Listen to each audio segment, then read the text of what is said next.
right, hello. Welcome back. Hopefully, this is all working. This is a somewhat of a technical test. I've had to revamp the way I set up OBS a little bit to do this stream because I was running into some resource constraints that was causing performance problems on the stream. And I finally, I think, isolated the actual cause. And so far, it is. I'm looking at the quality right now, and it is humming along. It's looking quite good. I hope. If it doesn't sound right, if it doesn't look right, let me know. But we are back. It is a probably much more customarily cloudy and drizzly day where I am. So I feel right at home. Yeah, so fall's in full swing. It's looking like it, or at least it's on its way to being in full swing. So I thought, yes, it is Critter Frickin' Kitchen. I'd say that 3 times fast. Let's go. That's right. Let's go indeed. So I labeled this one shiny and new because it is new to me. Thank you, McDogald, who has recently graced us with their presence. And while McDogald was here, he sang the praises of this game rather highly. So I went ahead and splurged for the deluxe edition because of course I did. Of course I did. So when it finally arrived, McDogald was unfortunately out of time and had to return home. But he did help me kind of unpack and repack beforehand, which went way faster with help. This game is way bigger and way more shiny than it even really should be. I think it is absurd. There's an entire tray of meeples that you use like once a game each, maybe. It's silly. It's silly, but I had to have it, and I love it. And as I've played the game one time so far, it's 2-player. I played it two-player. I know it's weird. I will say that I am smitten with Critter Kitchen, and I hope you will be too. Today we will be playing it solo, of course, and that means we're going to be going up against McDogald's is the name. McDogald's. They're the Joja of this world. They're trying to cut in on our turf and kind of steal business with fast food, and we can't have that. So they're going to be trying to wow the critics just like us, or I guess a critic singular. And so the game is essentially, we are a kitchen. We are an actual chef's restaurant kitchen that is trying to wow the critic. And so we're competing with fast food. Shouldn't be too hard, hopefully. But we're going to be out in the market looking for ingredients and competing with McDogald's against those ingredients. And we're going to learn certain things about the chef. About the critic. We're going to learn certain things about the way the critic is expecting his meal. And I realized I don't have certain decks of cards within easy reach, so I'm going to go off camera while I continue to explain and grab those. And so we're going to be competing with the ingredients. We're going to be gathering some information about what we know about what that chef wants, and or would be wowed by, more accurately. And so if we can learn that information, we can get better and build a better menu that's going to be sure to impress. But along the way, there will be certain kind of food challenges. These will be like challenges that we can kind of compete in, like a cooking competition, right? We want your best surf and turf or whatever. And we can optionally participate in them. There's reasons why we might participate in them. There's reasons why we might not. And I'll cover some of that as we actually play the game. But what's kind of nice is the ingredients we're shopping for. If nobody chooses them, they don't go to waste. They actually get donated to the Chef's Academy, because the Chef's Academy is training up new chefs. just like in real life. And those ingredients that go unsold in the market go to them. And if the Chef's Academy doesn't use them, then they actually go to the soup truck. And I find that kind of great, that the food kind of is cyclical. It moves across the board. And then when it lands at the Chef's Academy, it ultimately then gets sent to the soup truck to be turned into soup. So nothing really goes to waste. It's kind of nice. So we have our kitchen, we have our restaurant, and in our restaurant we have 3 chefs. Our chefs are of varying sizes, so they can move quicker and get to locations faster, but because they're smaller, they can only carry one thing. So they're super tiny. And then we have a really big chef, but they're slower. The big chef, though, can carry 3 things. So they're going to get to places last, but they're going to be able to carry more. That's the trade-off. And then, of course, we have kind of your medium-sized chef here in the middle who can carry 2 things, and they get to places kind of at normal pace. So they're going to be somewhere in the middle. So we're going to be sending our chefs out to gather ingredients, and we're going to be competing with McDogald's to do that. And I'm going to try to outsmart where I think McDogald's going to want to go. And there's certain logic to how McDogald's works, but it's very lightweight. I've never played with the solo, so I'm going to have to kind of stick my nose in a book here and there to kind of read those rules. But from what I've gathered, it's pretty lightweight. It doesn't really require a lot of maintenance, which, if you know me, that is a big deal for me. So at the end of the day, we're going to be competing in these optional optional challenges. And we're going to be seeing how well, and whoever does better, whoever contributes more to those challenges and does better, will get more victory points. What's nice is you're not competing against other players. You yourself are just looking to participate in that meal. And the better you do at that, the more stars you earn. It isn't like, oh, because player A got better than you only get this many points. The challenge meals are just you competing against yourself. Now, where the head-to-head challenge comes in is at the critic meal at the end of the game. We're going to be serving the critic a 7-course meal. And it's going to contribute, it's going to have concepts. If you balance the courses correctly, you're going to have options. You're going to have dishes that are things like fish or seafood, bread, mushrooms, vegetables, wine, meat, and cheese, right? And the more you've centered these courses around those ingredients and the higher quality of each course, the better chances you are at scoring more victory points for those courses. And you also then score it on its own merit. So both things happen. You're looking around the table saying who did better in each course, and then you're also at the end of the game scoring the actual meal itself based on its own merits, which I think is cool. You're doing both. I didn't put in my alert earbud, so we're going to do that and make sure people can hear me, or I can hear you more accurately. So what else are we going to do? Well, the rumors of what the critic wants, those rumors are going to modify the scoring of that 7-course critic meal at the end. And we're going to score each one of those rumors. We're going to look at that, and we're going to modify the score based on those rumor cards.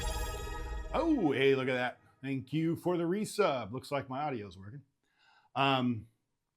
And then finally, we're just going to total up our score and see who wins. So what else? Oh, I mentioned the Chef's Academy earlier, where the kind of food goes to see whoever doesn't buy the food, that's where it goes. The Chef's Academy is really cool. You can actually hire sous chefs. And if you know sous chefs from kind of French cooking and just regular, the principles of French cooking, you have a kind of an assistant chef that helps you out. Well, they're in this game, because we are anthropomorphic animals and creatures, our sous chefs, which is the French name, are actually called sous chefs. It's too clever, and I love it. So we'll be able to hire someone temporarily for the next round to be a 4th worker for us. and they will go to different locations based on how big or small they are, and they'll have special rule wrinkles that will only apply to them, and it will only apply for that round. But then after that round, they go away, and we're going to have to hire another sous chef later. I'll talk about how that happens as we play it. There are some kind of hand limit stuff. There's only a certain number of ingredients we can hold on to after interim scoring, and we're going to do interim scoring twice. But that limit increases from the first scoring to the second scoring. So we have to kind of be strategic about when we spend our ingredients versus when we hold on to them, because we're trying to also plan for our 7-course critic meal. So there's some moving parts here. We've got some work to do.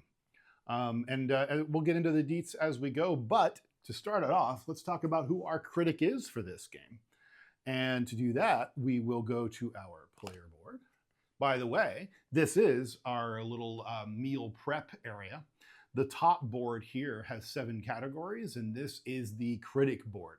This is where we're going to be starting to prepare our 7-course meal. You'll notice it has little icons for each of the different categories of ingredients. And then we have 3 plates. These are the challenge plates. So these are the challenge meals. We're going to do three of them, and then we're going to do an interim scoring, and then we're going to do 3 of them and do an interim scoring. So we're going to be able to prepare our challenge meals, if we want to participate in them, by putting ingredients on these plates. I'll show you how it works in a little while. But this is my close-up cam, helps you be able to see what I'm planning and what ingredients I have and all of that. But this is our critic. This I drew randomly. I shuffled that sucker up, and this is what we got. The Saint Bernard is going to be our critic. The Saint Bernard says, throughout the game, wine ingredients may be used as allspice. Now, allspice I haven't talked about yet. Allspice and spice. So let's just talk spices generally. Spices are used to double the value of the ingredient that they are assigned to. In some cases, you'll see tokens that come out of this bag, and by the way, it is very much a bag pulling game. So this is our bag right here. And in it are the ingredient tokens and the rumor tokens that we're going to be pulling out and seeding the table with. In that bag, there are tokens that are spice tokens specific to a type of ingredient. So let's say it's a meat token. I might have a spiced meat token, and that I can apply. I can basically layer it on top of that meat token and double its value. So let's say that the meat token had a 5 on it. If I put that spiced meat token next to it or with it, then it would be the 5 would be a value of 10 when it is scored, but only the meat, right? There are generic spice tokens, and that's why they're called allspice. Very clever. And those are wild. You can apply those to any one ingredient, and whatever they're applied to, it is double, but it isn't specific. There are tiles that are specific. That's going to be the bulk of what we see. And then there are tiles that are kind of applicable to anything I want to apply it to. So what the St. Bernard is saying is, I like ingredients that have been seasoned with wine, that have been spiced with wine. So let's say you did like a wine reduction, right? Kind of a thing. That's what the St. Bernard is looking for. He's looking for ingredients that have been cooked with or prepared with wine. And so as a result, he is saying that you can use wine as allspice, which is so good. Yeah, right. I understand that challenge meals are a part of it. In fact, when playing the game the first time, it is kind of judiciously, do I hold on to something or not hold on to something? Sometimes, if you're getting bad luck in what come out and what gets taken, then you might end up with a lot of rumor tokens early on. You may not have a lot of ingredients, so you may be wondering, do I want to spend extra, or do I just want to hold on to what I have? Let's say I get a bunch of high value ingredients. Maybe I don't want to waste them on challenges. Maybe I just want to get enough. So it really depends on how the chips fall, if you will, how the tokens come out of the bag and who gets what. But what I love about this is because the challenge meals are optional, and because you can choose to score a lot of victory points that way. And there are people that have won the game ignoring the critic entirely and just focused on maxing out those challenge meals. And then there are people that have done the opposite, which is to say, I'm forsaking most of the challenge meals. I don't really care. I'm phoning that in. And I want to make the most banging critic meal possible. And those people do really well. And then there's people that blend the two effectively, and they do really well. So this game is, from what I can tell, very well balanced in that way. So I'm excited to see which way this game will go. I'm going to quickly do a little bit of shuffle. I don't have my handy shuffler handy. It is a little bit too much of a table hog, this game. So, and this game doesn't require a lot of deck shuffling. I'm just doing a quick prep. Okay, so what happens is the beginning part of setup, when we're finishing up setup here, 3 rumor cards are dealt face down, and they are denoted by these different icons. So there's a question mark, I don't know, like an ellipsis, and then an exclamation point. And as we draw rumor tokens and as we get rumor tokens, we'll be able to peek at those cards. And they're unknown to us at the start of the game. Hopefully we'll be able to learn them. But those are our 3 rumors, whatever they may be, at the beginning of the game. These are our challenge meal cards. I'm going to shuffle these up. There's not very many of these, but the game, the deluxe edition anyway, I don't know if the core edition comes with a whole other deck of challenge meal cards. I'm playing with the base game cards, or at least the base deck cards, because it's representative of the kind of the experience you could expect regardless of which version of the game you bought. This is the deluxe edition, but I'm not 100% sure of which cards are in and which ones are not in the core game, the base game. So I'm going to play with base game materials today. And one card is not in use, so every game, your challenge meals will be slightly different, and of course they're going to be a different order. But you may see a card you didn't see the last time.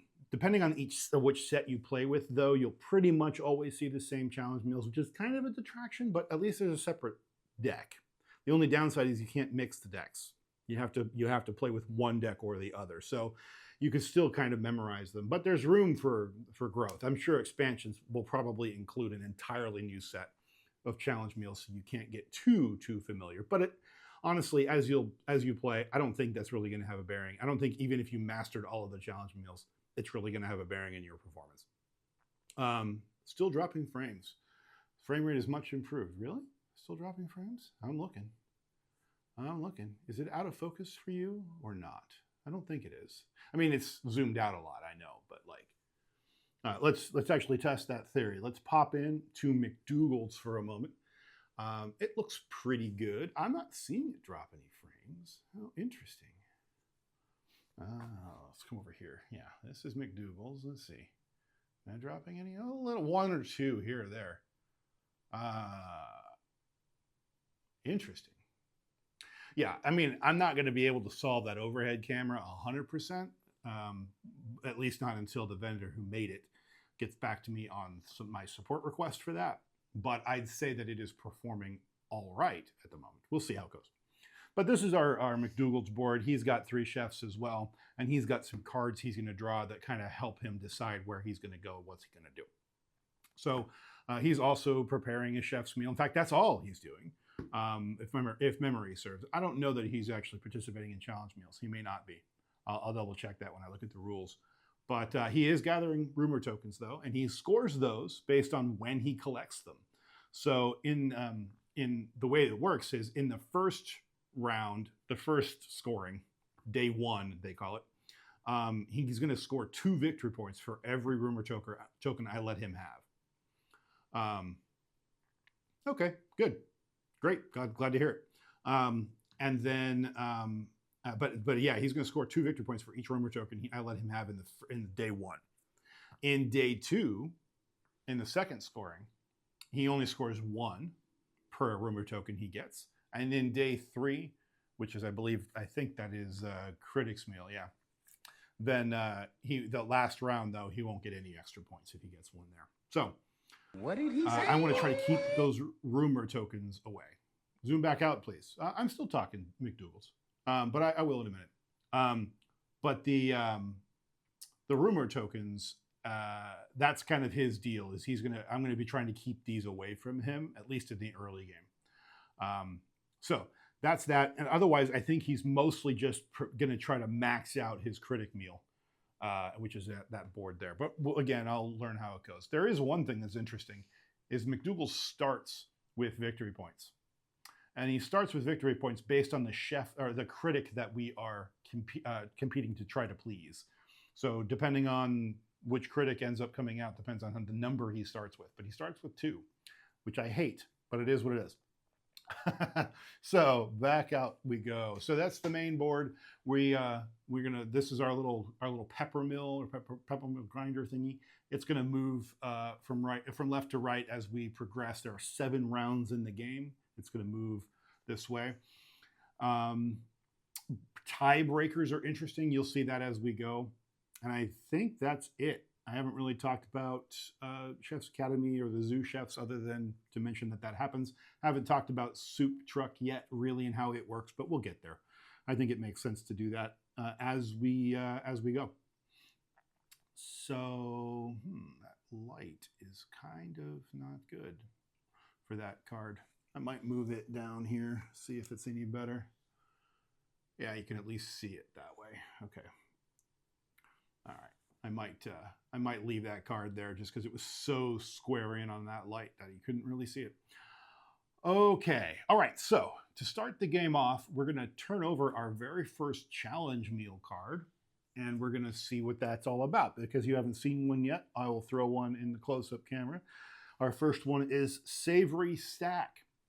And we need to get at least 1 cheese, at least 1 meat, and at least 1 mushroom to compete in the Savory Stack. There's some ways we can bend the rules, and I'm looking at you, Soup Truck, for that. But you'll see what that's all about as we go along. I start with 1 soup, and I don't have it in front of me, so I need to grab that real quick.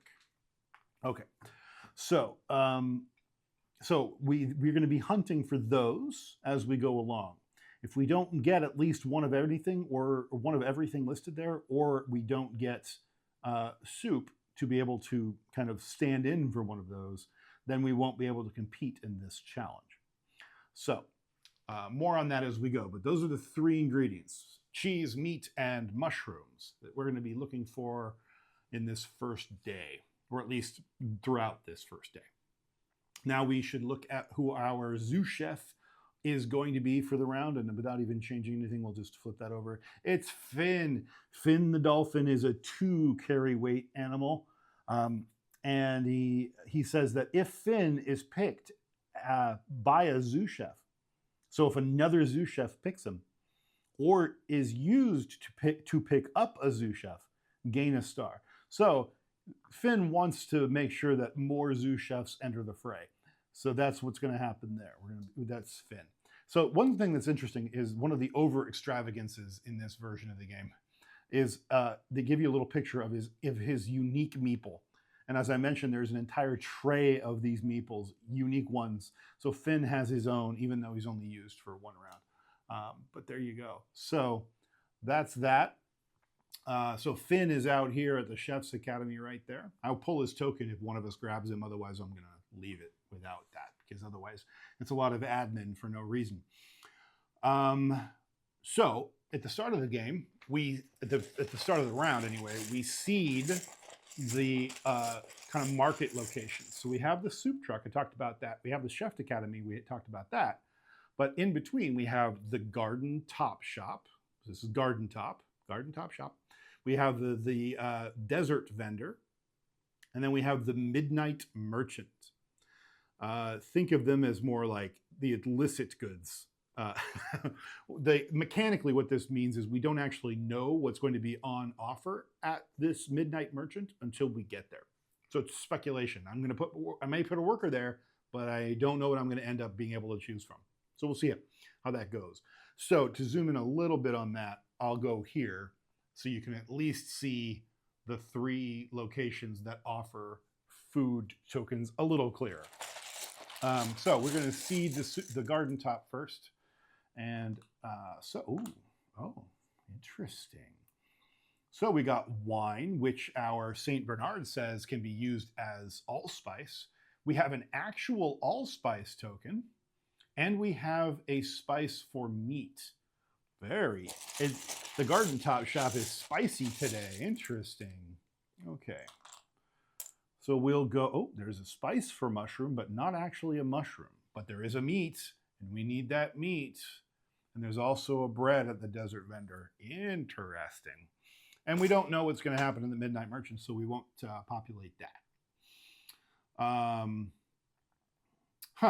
It should have. I will double check the video alert. That's very strange. Thanks for letting me know, though. It did show up when I tested it earlier, so that's very odd. You might hit it again, though. Just see if it shows up for you the second time. Okay. Now, let's pause for just a moment and look at... Oh, no, it didn't show up, did it? That's annoying. Okay, well, thanks for giving it a try. I'll figure out what's going on there. I think I know what it is. That's right. I did hear it, though. Okay, so McDogald's. Right. I plan first. So before I know where McDogald's is going to go, I have to decide where I want to go. Well, I really like the garden top. I feel like maybe I might want to go quick to the garden top, see if I can't grab that wine. But there's a lot of spice there. So I might want to do that instead, go here with my middle guy, see if I can get two.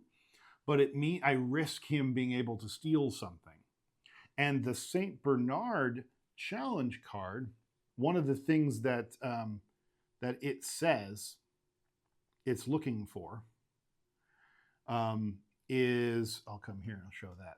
This is the St. Bernard solo card. And on day one, it's going to be taking these kinds of actions in this order. But it's also saying, hey, if I have a choice, this is the choice I'm going to make in this order. So wine, you'll notice, is first. So he's going to try to steal wine from me because wine is allspice in this game.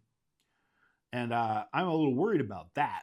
I don't know if he's going to have a choice based on what card he pulls, but if he does, I know that wine is going to be his top choice. So I'm a little worried about going here with my 2 guy and losing that. But allspice token is right here. So worst case, if he goes there early and takes my wine, he won't have any more carrying capacity, so he's going to leave me that allspice. And he might even leave me the spice for the meat too. So I think that's a safe bet. I think we'll go there with my 2 carry chef. That leaves me over here. I think I want to try to steal that meat for the challenge meal.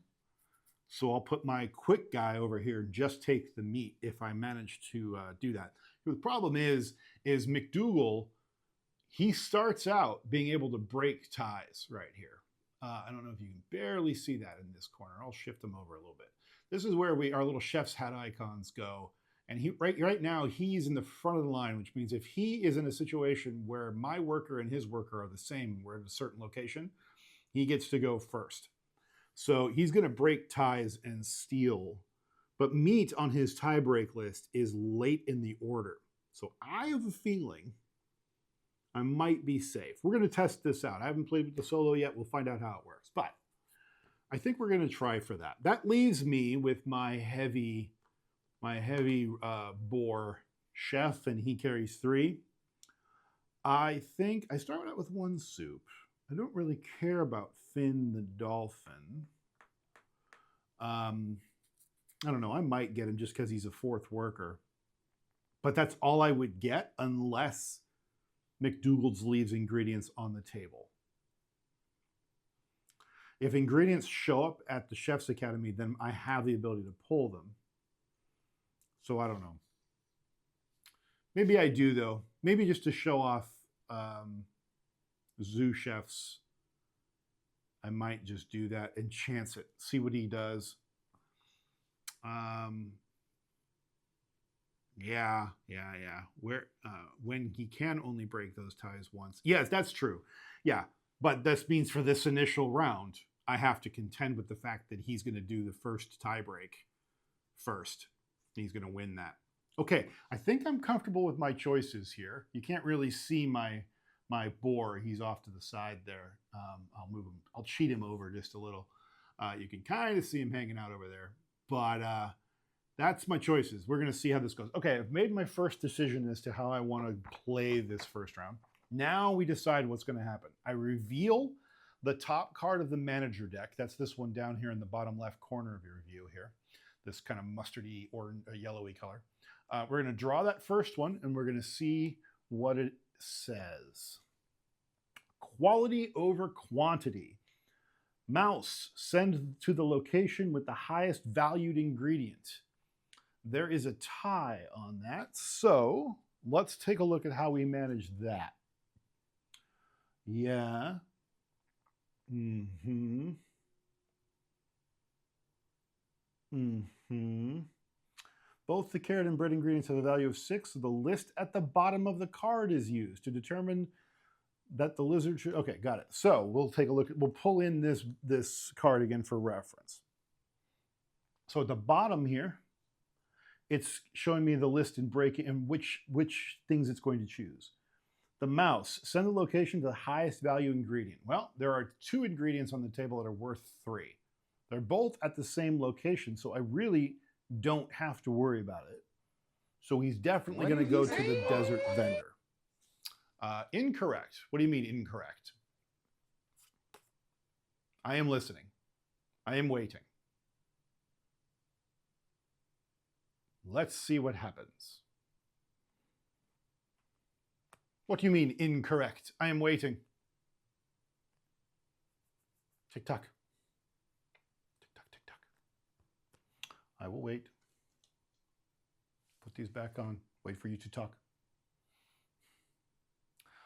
Oh, never mind. Yes, correct. Yes, correct. Okay, cool. All right, good deal.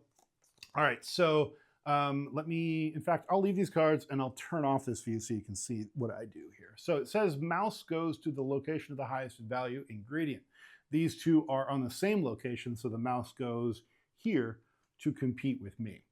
Now we go here and it says the lizard goes to the second highest value, and there is a tie here. Oh, no, there's not. No, there's not. Interestingly, I don't think spice is factored into this, but that's right. We'll figure it out. So second highest would be this 2.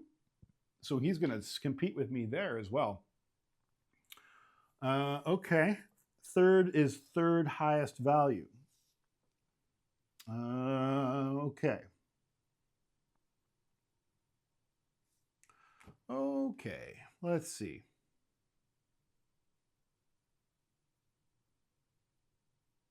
The Critic's Choice card directs that on day 1, the first thing the lizard should pick is the rumor. Oh, that's from actually selecting things. Okay, we'll get to the selection things in a moment. That's why. Okay, so spice matters in that scenario. These are just to decide which shops they go to. Okay. Okay. Mm-hmm.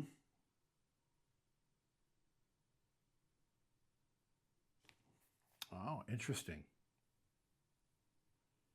Ingredients and spice. Allspice places the highest value ingredient of each type on the matching critic's place, keeps the lower value ingredients to the side. Right. Collected spice is added to the matching ingredient if it's not already spiced. Okay. So third highest value ingredient, that's difficult. I'm not 100% sure how to read that. What happens to that situation? McDogald's placement.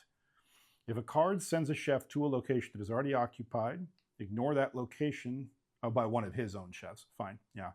Ignore that location and proceed to the next location, right? If there are multiple or no locations that would equally meet the requirement of a card, use the location arrow at the bottom of the card. Oh, okay. to determine which location to loot. The arrows indicate the order of location to consider, starting either at the soup truck or I see. So this icon, let me put that back on the screen so you can see it. What they're talking about is this little icon down here. And inside this circle is the picture of the location where you should start this determination. That is the picture of the soup truck. So from the soup truck, starting, moving to the right, that is the direction that I should go. Starting either at the soup truck or proceeding to the right. Okay, right. Then following McDogald's placement rule. Got it. Third highest. So that means he's actually going to come to, well, the third highest is the soup truck itself. Is the bisque considered to be an ingredient he can take? Soup, maybe. Soup is always last on his priority list anyway, so I would imagine no. Yeah, okay. In fact, he returns all of his soup. So, Midnight Merchant. What did he say? I'm reading you, but I'm trying to see. Why would he go to the Midnight Merchant? Oh, it would have to be because he can't put his other meeples in those locations. So he can't come here. I see what you're saying. I see what you're saying. He can't come here because he's already got somebody here. He can't come here because he's already got somebody here. So he has to go here. I get you. Yep. I'm following you now. Okay. All right. So we have taken care of our first manager's card. It took a moment, but oh, welcome in. And hey, thanks for the sub, Mandeville. Hello. Hello. Let's see. So we've gotten the manager's placement figured out. And I love to see Mandible pop into the stream. I think it might be the first time I've ever seen you pop into the stream. Maybe I just haven't seen it before. Maybe you were lurking. But let's see. I'm going to leave the St. Bernard choose card up because we're going to need that in a moment. So now it's time to resolve the first kind of choosing of the situation. So Garden Top here, right? He and I are both using our kind of 2 carry limit chefs. I believe it's the lizard, which means he's going to pick 2 of these ingredients. So we'll come back to our player board for a moment and we'll take a look at this card.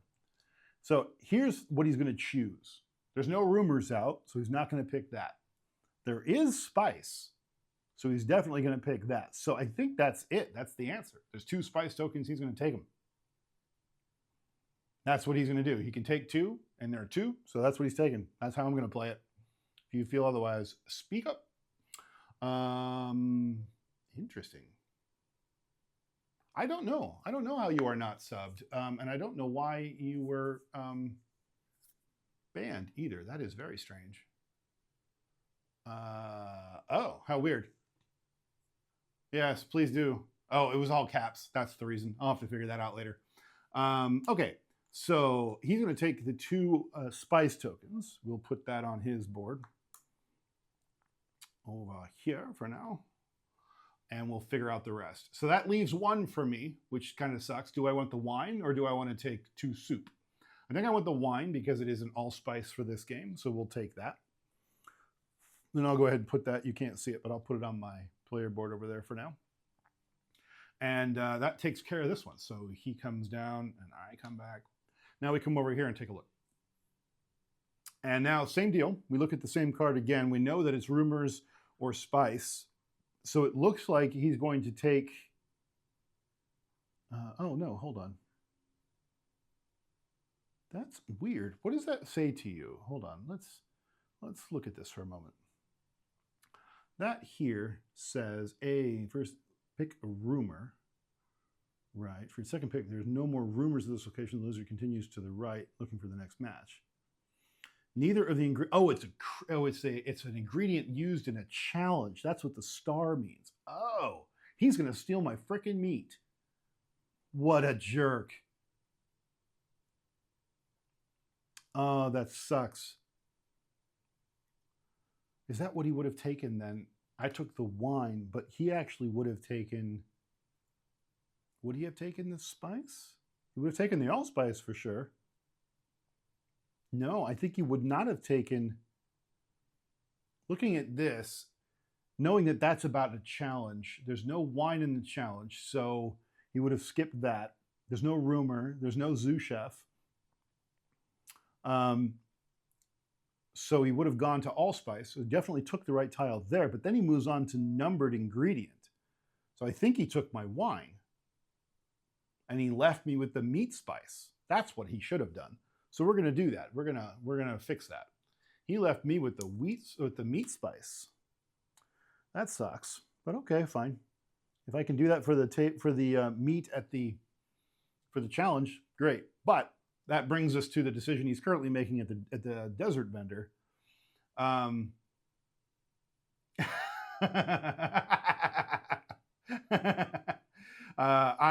going to have to kneecap him for you, but I will, don't worry. Nobody shows up here and screams anyway. I did that as a protection measure, so somebody wouldn't spam the chat with caps.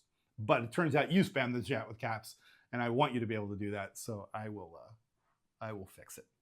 Okay, so now he's going to take the meat because that is a challenge meal ingredient. So he's going to take that away from me too.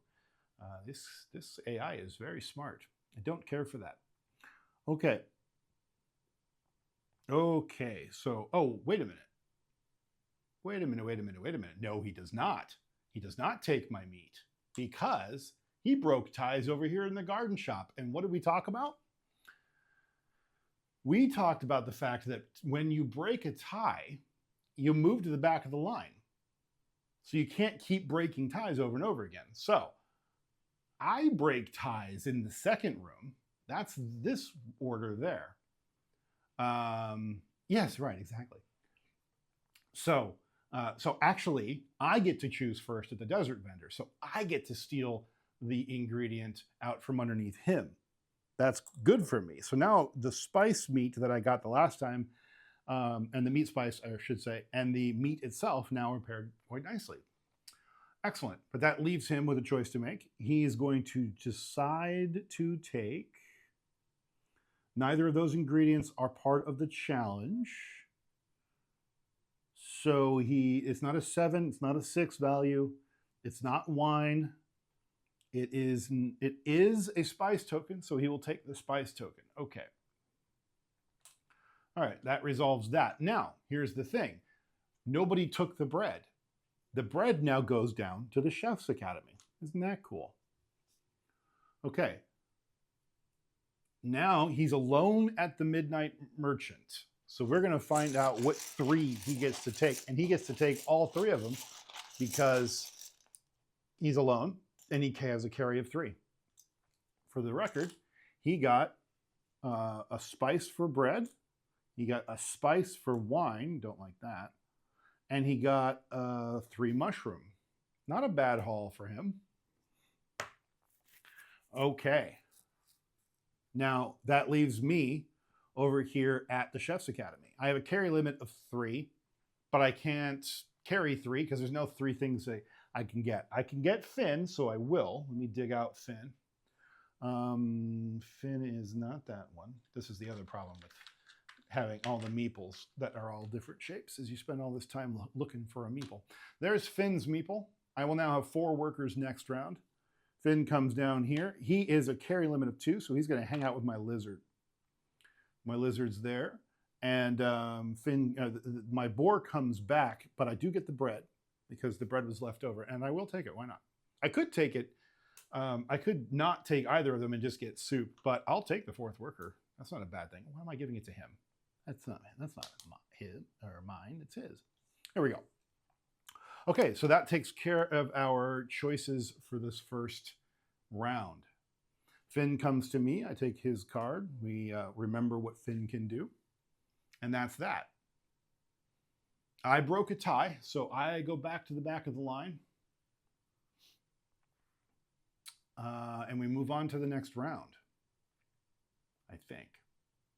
Yeah, that's it. Okay, so we go to round 2, and now we find out what our next challenge meal is.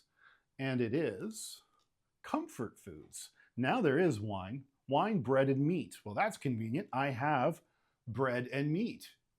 So that's pretty cool. Okay. Wine, bread, and meat for Comfort Food Challenge. Let's find out what we're competing for now. Oh, a rumor, Kyle, first came out, finally. I want to try to get a hold of that so I know what the critic is looking for this game. And meat and cheese. Both of those are challenge ingredients. Oh, man. Okay. Oh, more rumors. Oh, dear. Now, that one's got an asterisk star. What's cool about asterisk stars is you get to choose which rumor to look at. Midnight Merchant, we don't know anything about yet. So let's find out who our zoo chef is. Our zoo chef for this round is Shaggy the Retriever. He's also a carry limit of 2 critter. And it says, pick an additional item from this location for each rumor token you have on your kitchen. Well, I don't have any yet, but there are 2 on the board. So maybe if I get 1 or 2 of those, that could be valuable. Don't forget that Finn, the zoo chef we currently have, earns me a star if I use him to pick another zoo chef. So I think we're definitely going to put him over here to get myself a star. And, well, try to get myself a star. Hopefully that means we go after some of these rumor tokens, which we need to do anyway. I guess my question is, do I go for 1 to try to get here quick? The first thing that he wants is rumors, and he's going to get 2 stars if I let him have it. So yes, as much as I want those comfort ingredients, I don't want him earning any stars if I can help it. So I'm going to let that ride.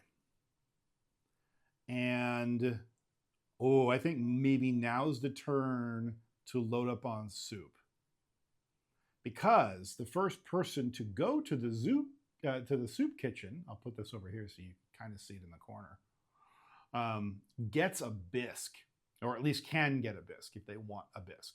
Bisque is just like soup, but it's worth more. Bisque is better. So bisque, it has a value of 3, and the first player that collects soup at this location can take the bisque. So if he doesn't go to the soup kitchen, I might get 2 soup and a bisque. That's pretty good. But that leaves me here to go to the Midnight Merchants. I could come over here and get some mushrooms and the other rumor token, though. What do I feel like doing? Rumor token and mushroom? It wouldn't hurt, because then I'm more prepared for the chef's meal or the critic's meal. Or do I just take my chances and see what I get at the merchant? I'm also kind of betting that our manager is going to send his chefs to these locations with ingredients first. So I might have my own choice at the merchant. Yeah, I'm going to go with that. I probably should take the wild rumor. I think I'm going to chance it, though. Okay, let's see what he does. Mouse Master. Resolve the mouse, lizard, and boar using a single mouse card. Oh, I didn't even use the cards. I don't think I did that correctly. I should be using the cards. Oops. Oh, no. The last card didn't have me use cards because it already directed me as to where to go. Okay, all right, I see. Resolve the mouse, lizard, and boar using a single mouse card.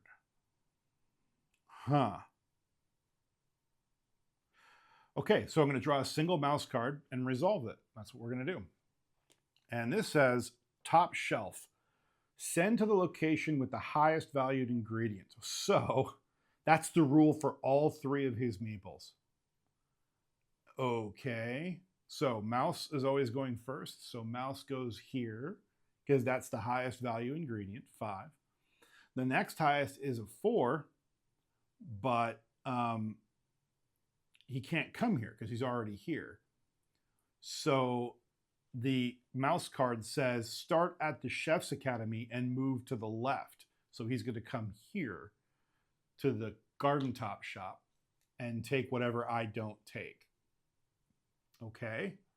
And now highest value location, ingredient, is going to be Midnight Merchant because it's the only place he can go. Unless he's going to try to compete with me at the soup kitchen. But I don't think that's the case. Because this is a place he can go. I think that's the logical thing. He has access to 3 ingredients here. Why wouldn't he go there?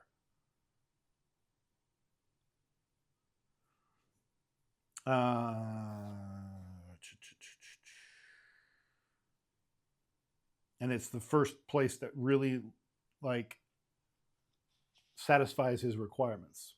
And he doesn't, his soup is always last place on his list. He always discards it if he gets it. No soup for him. So I know he's not going to prioritize soup over the chance of an actual ingredient. So that's I think the spirit of the deal. Okay. So we have resolved our mouse card and we've resolved the manager card. Now we resolve our decisions. So my heavy hitter is over here in the soup kitchen. My boar, he can carry 3. He is going to take the bisque and 2 soup. That's going to help us in challenge meals. That's good. And I wouldn't bother with these until in the late game because you can't use them for the critic. The critic knows better. He's not going to be deceived by soup. But these challenge meals are great for you. That's where soup is really valuable. So we took care of that. He comes home. Now, garden top. I'm going to take, ooh, God, that cheese does look good, but I want this rumor. I got to know. I'm going to take the rumor, and I got to keep it away from him anyway. So we'll resolve the rumor in just a moment. But that leaves him with these 2. He's going to take both of these. They're both challenge ingredients too. That hurts, but it is what it is. Where's the wine? Wine goes there. Where's the cheese? Cheese goes there. Okay. All right. We'll deal with his allspice in a moment. Okay. He's cleaning up over here. Don't like that. So those 2 come off. He's going to take, oh, did I leave him with a rumor token? I did. That was stupid. Well, he's taking the rumor token. That I guarantee you that's what he's doing. And he gets 2 points for that. That was dumb. I shouldn't have done that. But the 2 mushrooms go over here to the Chef's Academy. And now we find out I get first pick at the Midnight Merchant. Okay. Ooh, I'm definitely keeping the rumor token. We know that. Ooh, I want wine because it's allspice, but that fish is a 5. That's a good value fish. And if all else fails, I can use it for my critic's meal at the end. I'm going to take that. I'm going to leave him with the wine. So I take the rumor token away from him, and I keep the fish, the high-value fish. That leaves him with a single solitary wine for his trouble, and nothing else. So I successfully kept 2 ingredients away from him. That's cool. All right, let's resolve my zoo chef. I am picking the Shaggy Retriever, Shaggy the Retriever. He is a 2 value, what does he look like? He's got a little satchel bag. I got him right here. Cool. All right, so here's Shaggy. We're taking Shaggy for 1, and we're taking his card, and we gain a victory point because we used Finn to pick a sous chef. So Finn is now done. And then I have a carry limit of 2 for Finn. One of them I used for the sous chef. So I'll take the highest value mushroom. And like I mentioned, nothing is wasted in this game. So any food left over in the Chef's Academy moves over to the soup truck for the next round. I'll put that over there a little bit on the side. So that's great. So now the mushroom's over there in the soup truck for whoever goes there. Okay, so now Finn has done his job. Finn goes back. Good job, Finn. Thank you. And we will just put those off to the side. And now we have Shaggy set up to help us out. Now, let's take a look at our first two rumors. We got two rumor tokens this round. We got the ellipsis and the exclamation point. So we'll pull the ellipsis first, and we'll take a look. Varied servings. 1 star for each different value on served ingredients before spice. So we want different numbers in each of the 7 categories if we can. Plus 1 star for whoever serves the most. Ooh. Oh my. Okay, all right, I see you. Now that I know what those are, I'll just put them face up. That's fine. And now we're going to do the exclamation point. Simple palette. 3 stars for the player who serves the most ingredients of the same value. Okay, that's directly contrasting the last one, which is fun, because now what it means is if I can't manage to get a varied number, I better try to get the same number. That's funny. Okay, so that's amusing. Okay, cool. I got you. All right. All right, is that it for the round? I think that's it for the round. Yeah, I got 1 star. He's got 4. This is going well. There were no tiebreakers last round. That was interesting. Okay, this is the this is the last round until we do our first scoring. It's the end of day 1 at the end of this round. We are doing street eats. Street eats needs meat, carrots, and wine. Huh. Well, our opponent is doing quite well on challenges. I hate that. We'll figure out how that goes. Okay, street eats meat, veg, and wine. We also have comfort food, wine, bread, and meat. And we have savory stack, which is cheese, meat, and vegetable, or mushroom, rather. So meat in all 3. I have meat, but I can only use it once.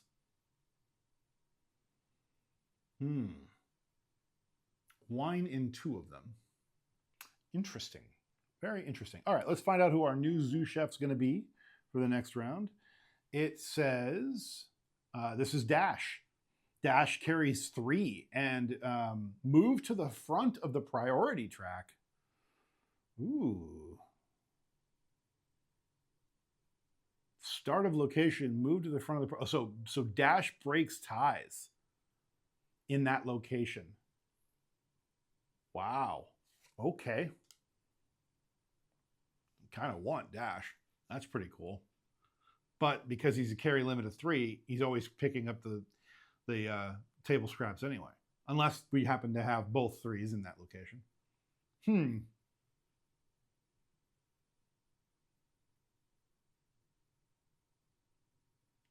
Yes, that's correct. That is also correct. Thank you, NetGod. Okay. Right. Moving on.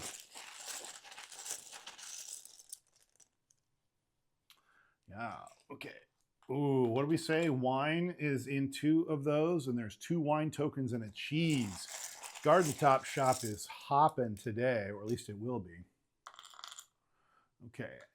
Yes, that's what I'm dropping. I didn't mean to drop that one, but that's what drops. That's what we're taking. But we need the question mark, so that's good. So we have cheese, vegetables, or carrots, and the question mark rumor. Also a good one. All 3 of those are valuable, in fact. Woo, this is a beefy one. Okay. Well, where did... Oh, there he is. Okay.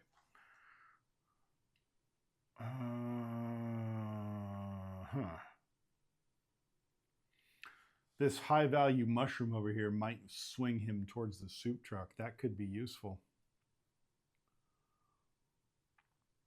Um,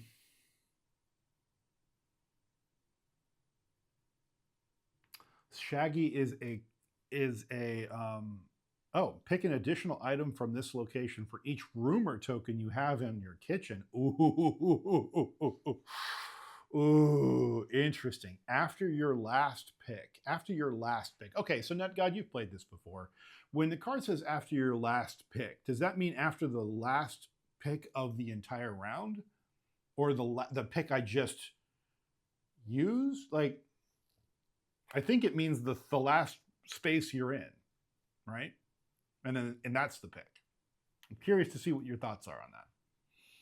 Because it says after your last pick, pick an additional item from this location for each rumor token you have in your kitchen. After your last pick is an interesting phrase.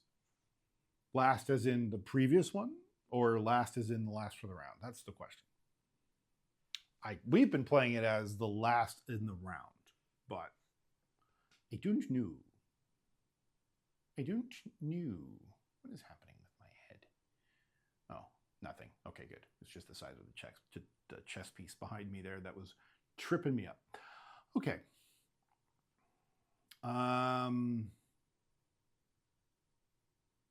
The last pick for that particular location. So wherever I put him, huh? After your last pick, though. It says your last pick.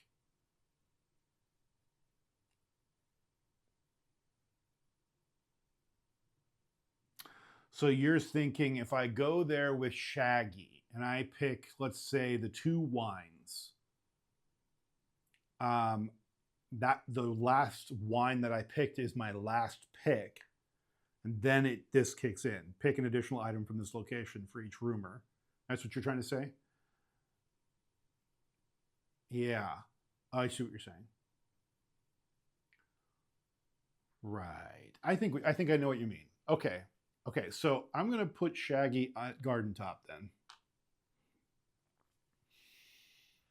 And see if I'm right. It means that I'm going to pick 2 because Shaggy can carry 2, but then he's got the ability to let me pick more because I have rumor tokens. So I'm going to end up taking all 3 of those, assuming that our manager leaves garden top alone, which of course he won't. But either way, I'm carrying 2, so it's kind of fine. Okay. All right, now what do we want to do? Desert vendor. Want the rumor token. I want the cheese. I want the veg. They're the lowest value ingredients. Let's go with my 2 call, and hopefully he won't take the rumor from me. I don't really want him to have the rumor. It's still in round 1. But I want to take 2 ingredients. That's tricky. I better take this with the 1. I got to make sure that I have the best chance of getting that rumor token from him. So that leaves me with more soup, maybe, for the big guy.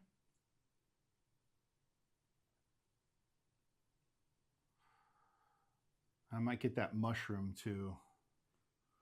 So I might come here, but I like dash. But I could always come over here and get dash with the number 2 carry. Yeah, I like that. So the big guy is going to come over here to the soup kitchen. He's going to maybe get that mushroom. He's going to probably get that bisque too, which doesn't suck. I'm going to try to get that rumor from him. At the moment, he breaks ties, which sucks.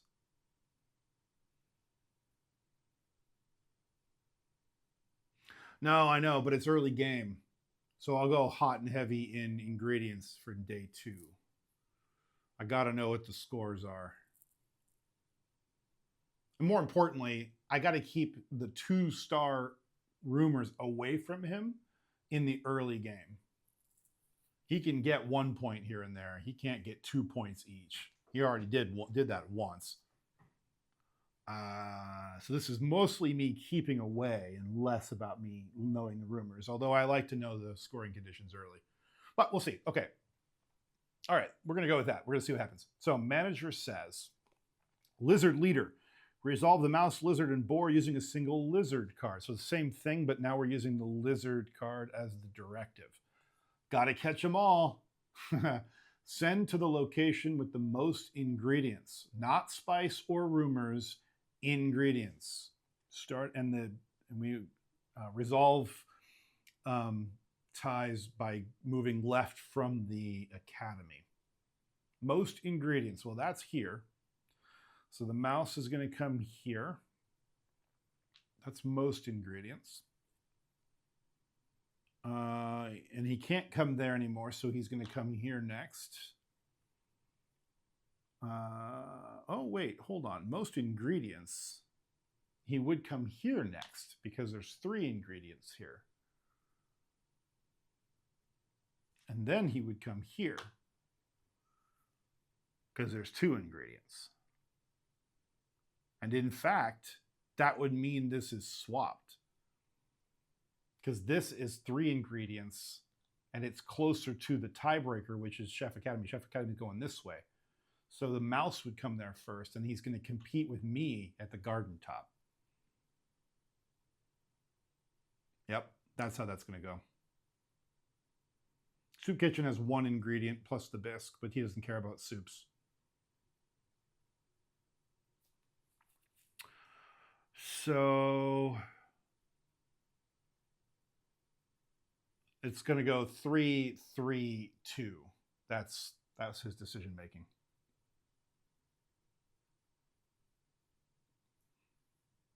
Yeah, okay. Well, resolving these manager cards is actually pretty easy so far, gotta say.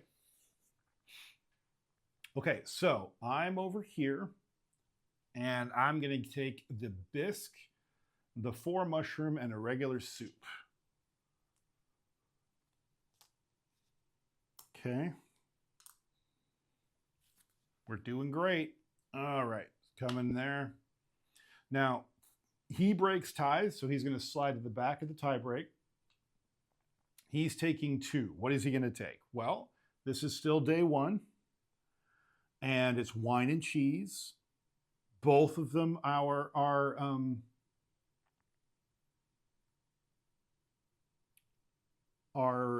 ingredients, so he doesn't really care. I believe the arrow on the card dictates what he takes. So he's going to take the cheese and the wine, which are the highest ingredients.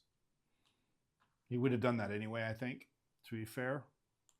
And then leaves me with the wine, which I will take because I need it. Okay. Oh, I get to draw an extra ingredient. Is that what it says? Yeah, from this location. So unfortunately, he didn't help me out there. That's all right. So that was Shaggy. Okay. So I get first dibs here. I'm going to steal the rumor token away from him so he doesn't score 2 victory points. And it says, sommelier, 2 stars if the highest value wine and fish you serve before spice. 2 stars if you serve the highest value wine and fish. Okay. 2 stars if you serve the highest value wine and meat before spice. Huh. Okay. So I may not want to give up my wine and my meat, which I know day 1 is looking for, so that I can maximize that, but it's only 2 stars a piece. I don't really have ingredients to really compete hard in the comfort food, I mean, in the challenge meals this time anyway. I'll show you what I mean in a minute. So I don't know. We'll get to that decision. So I took my 1. That means the other 2 go to our competitor. Okay. Now he's alone at the Midnight Merchant. He's going to have a choice. Oh, that's no good. He gets a rumor token anyway. That's what he's going to take. Because it's the very first thing on his list. So he gets 2 victory points again. These 2 stay, so they move over here. That doesn't suck for me because now I have choices.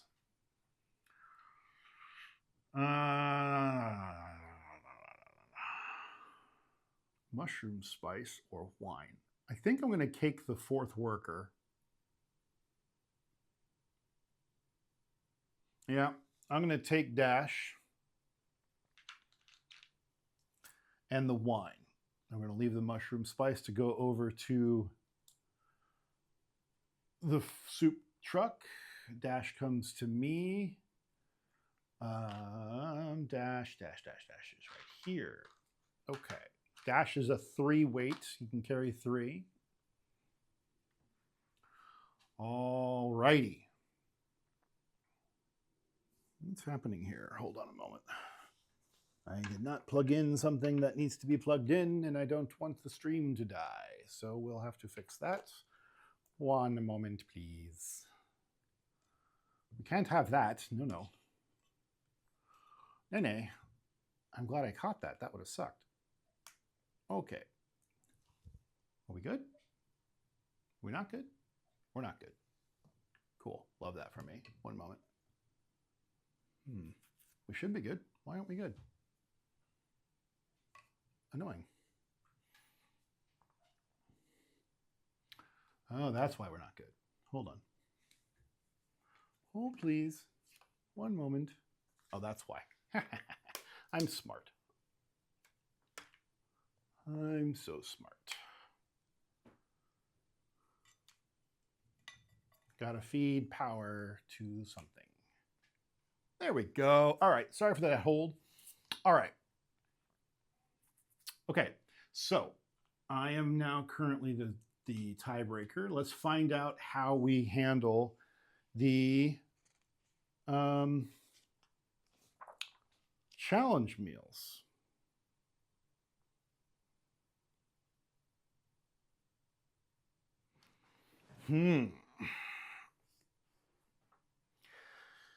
McDogald's does not serve meals, happy or otherwise.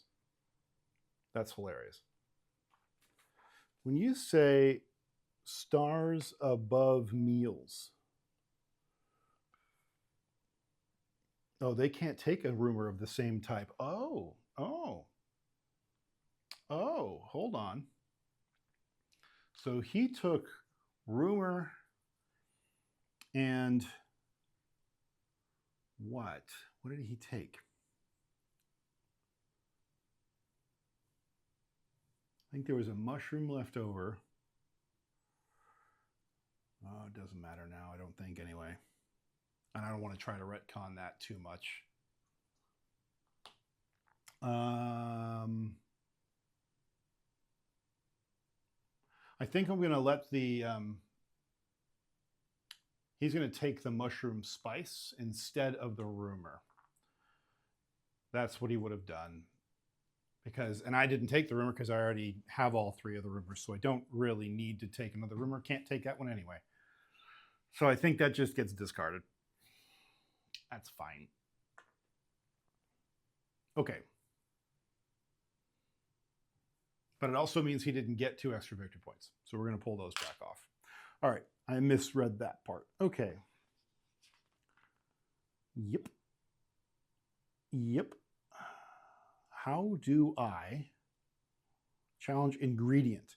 Challenge ingredients are ingredients visible on the challenge cards. When McDogald picks an ingredient or spice that matches a challenge ingredient, place a star above the first instance of that ingredient on the challenge card that does not yet have a star. Each ingredient on the card that can have at most 1 star above it, but multiple instances of that ingredient can each have stars. I see what they mean. Okay. All right. Well, let's I'm gonna pop us up here for a moment. We can take a close look at this. So on his player board, he's already got several challenge ingredients. So I'm gonna count them and add stars based on the instructions that he just said. He's got 2 cheese at least. No, he's got 3 cheese. So 1 cheese is gonna have a star. That's fine. Okay. And now he's got 1 meat. So 1 meat will get a star. He has only 1 mushroom. So 1 mushroom will get a star. That's no good. He has 2 wines. So both wines will get a star. And then he does have a bread. No, he doesn't have a bread. He has a bread spice. So that doesn't count. But he does have a carrot. So he will get, that's how that's going to break down. He gets 6 stars because of the amount of ingredients that were part of challenges that he managed to collect this last day. He collects all of these stars. That's fascinating. Okay, so now when he grabs them from the future, I'm going to be putting stars over there as we go. But it's nice to know that even if I forget, it's easy enough to retcon that, at least at the end of the first day. Okay, well that sucks. So that's all he does. Now I get to choose whether I want to participate in challenge meals. Let's see if I can scoochy slidey this board down. Oh, I might be able to eke it all out here. Yeah, okay. All right, why not? Sure, great. Love that for me. All right, so those on the top there behind my critic board are the challenge meal ingredient requirements. The 3 plates correspond with those 3 cards. I don't really have much. I do have some soups to play with. I got some biscuits. We love that. We got a bunch of soups. So maybe we go a little nuts on our soups. Maybe make some magic here. All right. Well, we need to represent all 3 of those. So we have meat and meat spices, but I want to save my meat and fish and wine. So maybe we participate in the mushroom challenge. So we'll do something like this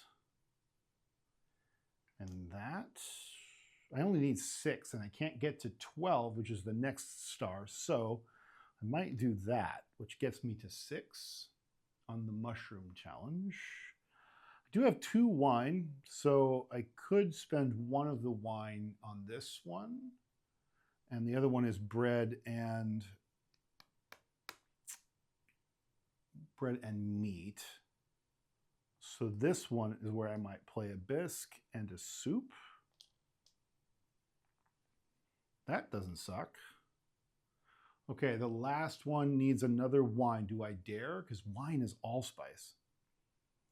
I have spiced meat, which all that means is it's doubled. So that's 6 points, 9, 10 points. I can't get to 12 to get another star. So even if I wanted to spend my meat here, I think I'm not going to participate in the street eats, the last meal. I think I'm just going to serve those 2 and I'm going to leave that empty.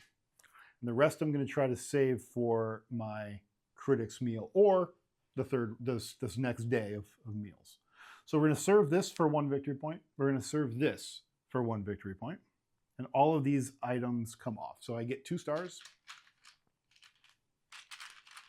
to try to keep up a little bit. Mayo doesn't count as a bread spice. That's true. Okay. Okay. So the soups come off. The ingredients come back in the bag. That's what the rule book says. You're missing a hold token.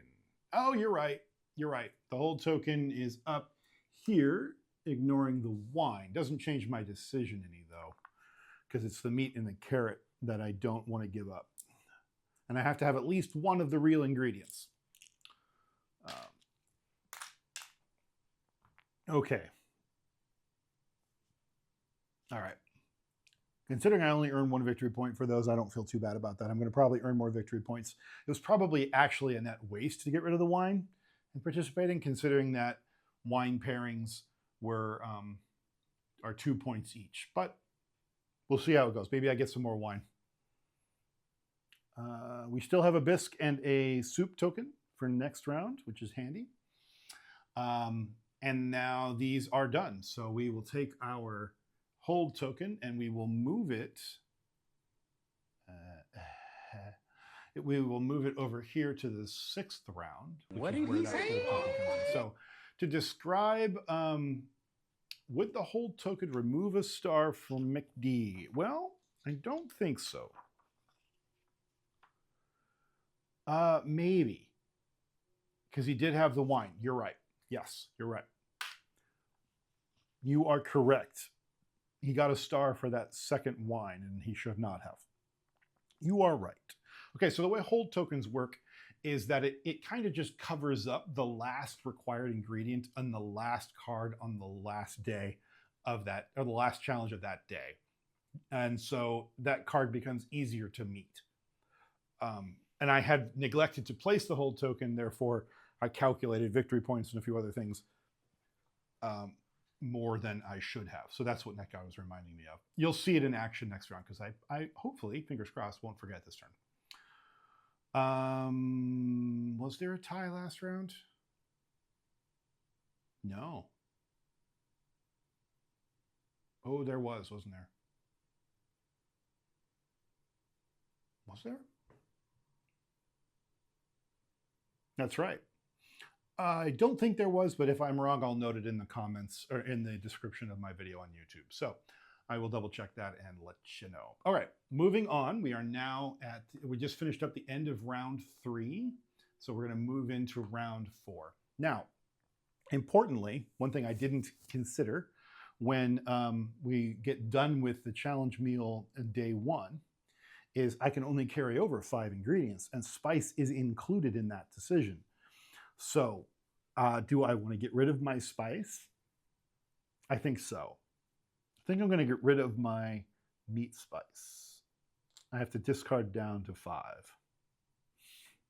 That keeps me with at least one option in meat. I'm going to be hunting hard for cheese and carrots so that I can at least get a full rounded meal. But I had to discard down to 5. Okay, there. I've kept myself honest. So, all right. Now we're going into the start of the next day. And that first challenge meal is wine and dine. Ooh, it's like mushrooms and a bread bowl. And this is like Mandible Games' like dream meal right here. Delightful. It is mushrooms, wine, and fish. Like, does it get better than that? You still you lurking over there, Mandible? Did you hear that? Craziness. So wine and dine. I don't think I'm going to probably compete in that one. We'll see. We'll see. Okay. Right, Zoo Chef. It is Rudy the reindeer. For each carrot Rudy picks, you may gift it to another player of your choice and gain a star. I love you, Rudy, but I'm probably not going to go for another. I might use you for a 4th worker, but okay. Bisque token on the soup. Is that it? I think that's it. That's it. Okay. All right, we'll pop in a little closer. You guys can see the ingredients there as we come out. Oh, there's my carrot. Okay, cheese spice.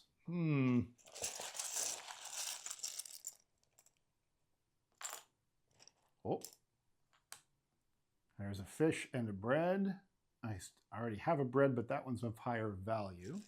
We don't know yet about the Midnight Merchant. Okay. So, day 2, let's take a minute, though, to look at day 2's priorities for McDougall's. just put it there. So day 2's priorities are interesting. He's looking for challenge meal ingredients. He's looking for sous chefs, looking for allspice, 7 value, which of course he ignores, which is weird because why would you have, am I supposed to put the 7s and 6s in solo mode? Because why would he be looking for 7s and 6s? Really? If it says set up for a 2-player game. Huh. Very interesting.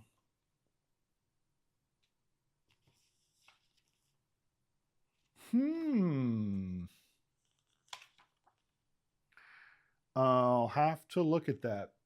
That seems a little strange to me that 6 and 7 ingredients are even listed on this card. There shouldn't be. Anyway. Oh, thank you. Okay. 1 point rumors. Wine. Oh, interesting. We never got down that low anyway. So, yeah, he's definitely going for challenge ingredients now. Over rumors. Okay. All right. What do I want to do?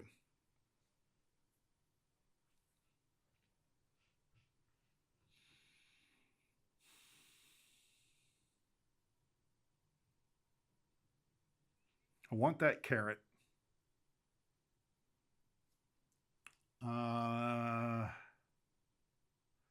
Because I don't have one. So I think I might go quick to the garden top because I don't care really about the rest of those.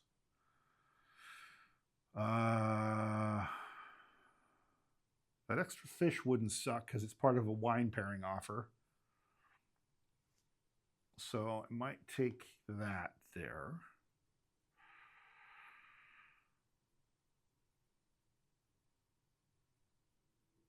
And I think we might do this and this.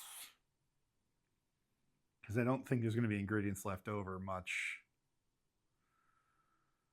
Yeah. So we've got Dash at the Midnight Merchant. And we've got the Boar Chef at the Soup Truck. Again, to load up on bisques and regular soups. I like it. I like it. Okay. Manager says, Chaotic Kitchen. Draw and resolve cards for chefs in this order. Sous Chef, which you do not have. Boar. So he's going to place Boar first. Shady Deals. Send the Midnight Merchant to send to the Midnight Merchant. Okay. Well, heavy hitters at the Midnight Merchant this round. Interesting. And then we're going to go Lizard. Back to school. Send to the Chef Academy. All right. You can do that. He's finally going to get himself a sous chef, I think. And then the mouse. More flavor. Send to the location with the most allspice. There is a tie, so it's going to go to the desert vendor because it says start at the Chef Academy and move left. So, desert vendor. Unfortunately, that probably means that he's going to steal my my fish. Is that true? No, it's not true. He's going to go for the bread first because it's worth more. Huh. Oh no, he's going to go for the carrot spice first because that's prioritized higher. Okay. All right, good to know. So I am alone. My heavy hitter Boar is over here at the soup truck alone. So I'm going to get the bisque and 2 soups. Don't mind that. Okay, so that's him done. And now the little guy is alone at the garden top shop. So I'm going to do what I said and take that carrot because I don't have a carrot yet. Okay, that's done. Those 2 ingredients go to the Chef's Academy. So unfortunately, he's going to get his pick of that. Over at the desert vendor, I go first. No contested anything. I'm going to take that fish, I think, because it's part of the wine pairing. So we'll take the fish. And, oh no, he gets to take first, but he's taking the spice. We determined that already. Okay. So that's that. I took that and the bread. That's what happened there. Okay, that's fine. It would help if I don't drop it. You know, it's always good. Okay, hold on. Without hitting everything. Okay. Bread is now mine. Thank you. Okay. Now, let's find out. I break ties. Ooh, I break ties right now. Ha ha ha. So I'm going to steal this and he's going to get nothing. Because he doesn't take soups. That's amazing. Okay. Oh, what a great pull.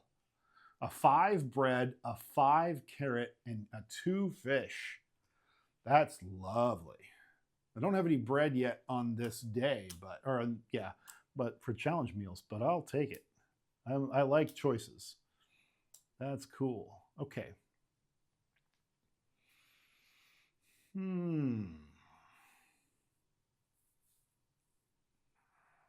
Okay.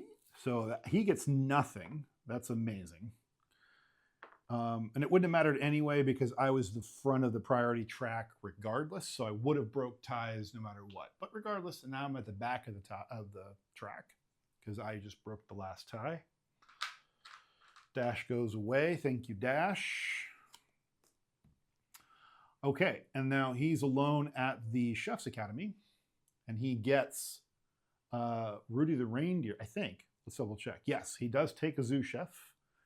So he gets the reindeer, and he gets, what does he want? He wants spice, value 3, huh? He wants the spice of any kind of food spice, food-specific spice. So that's what he's taking first. That comes over to the soup truck, and he comes back.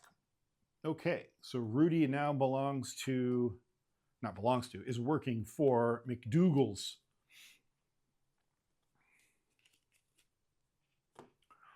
All right, next round. Our next challenge meal. Oh, look at that, bread and fish and cheese. I got lots of bread and fish.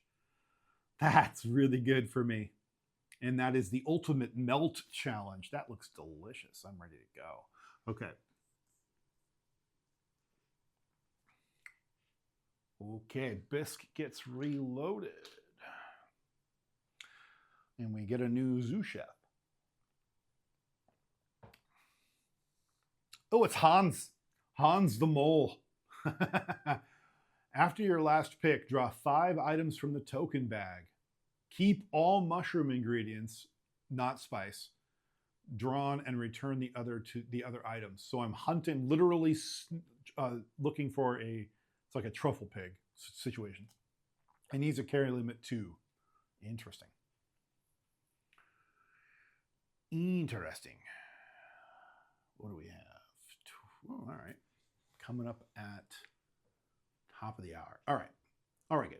Cool, cool, cool. All right, so what do I want to do? I want to refresh this.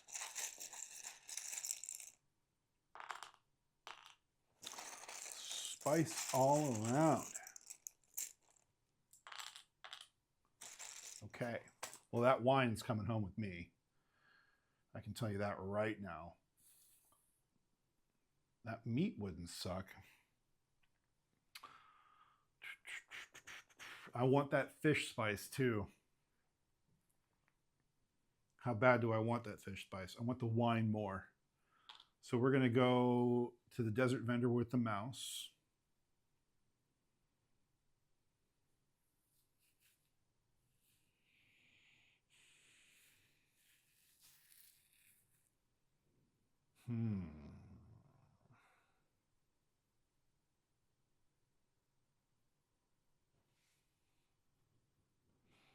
Guard top. Put all ingredients, spice, and rumor tokens into a bag and shake it.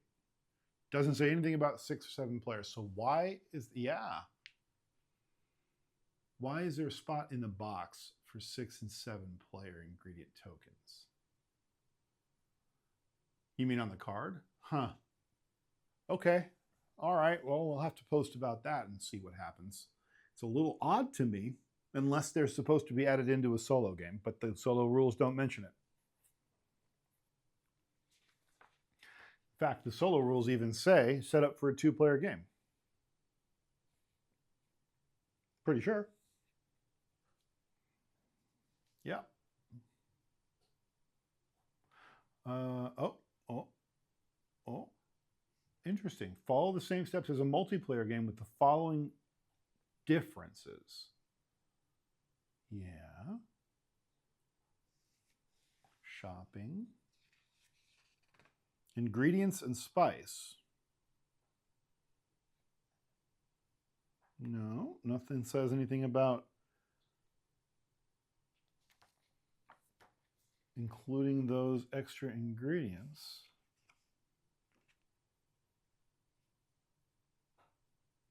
The screenshots all say they're included, but the rules say multiplayer game, quote unquote. Whatever that means. And follow the same steps mean you're not going to include the 6 and 7 tokens. That's got to be, yeah, right. Okay. That's got to be a mistake, or an omission, more accurately. All right. Well, let's move on with our lives then. Have we done our planning? We have not. Where do I want my boar to go? Midnight Merchant? Do I want a 4th worker?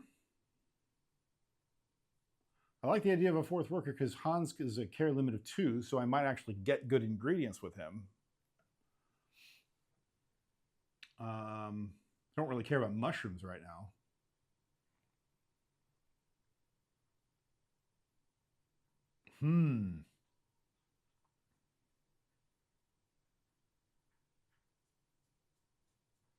Tricky. My gut says go to the Midnight Merchant, but I don't want to keep giving him 4 freaking players either, so I better keep the... You know what? I think I better go get Hans so that he doesn't get Hans. But then I risk not getting any ingredients.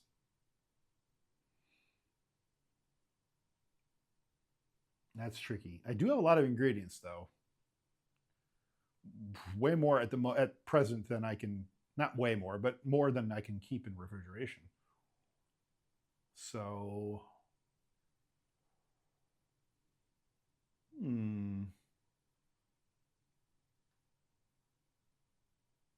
yeah, I'll go get Hans. It's probably a mistake, but I'll go get Hans. All right, let's find out what we're doing here. Manager says, Prestige Pursuit. Skip this card if there are any 6+ value ingredients available this round. Man, this rule is killing me. This omission, I should say, is killing me. Mouse, send to the Chef Academy.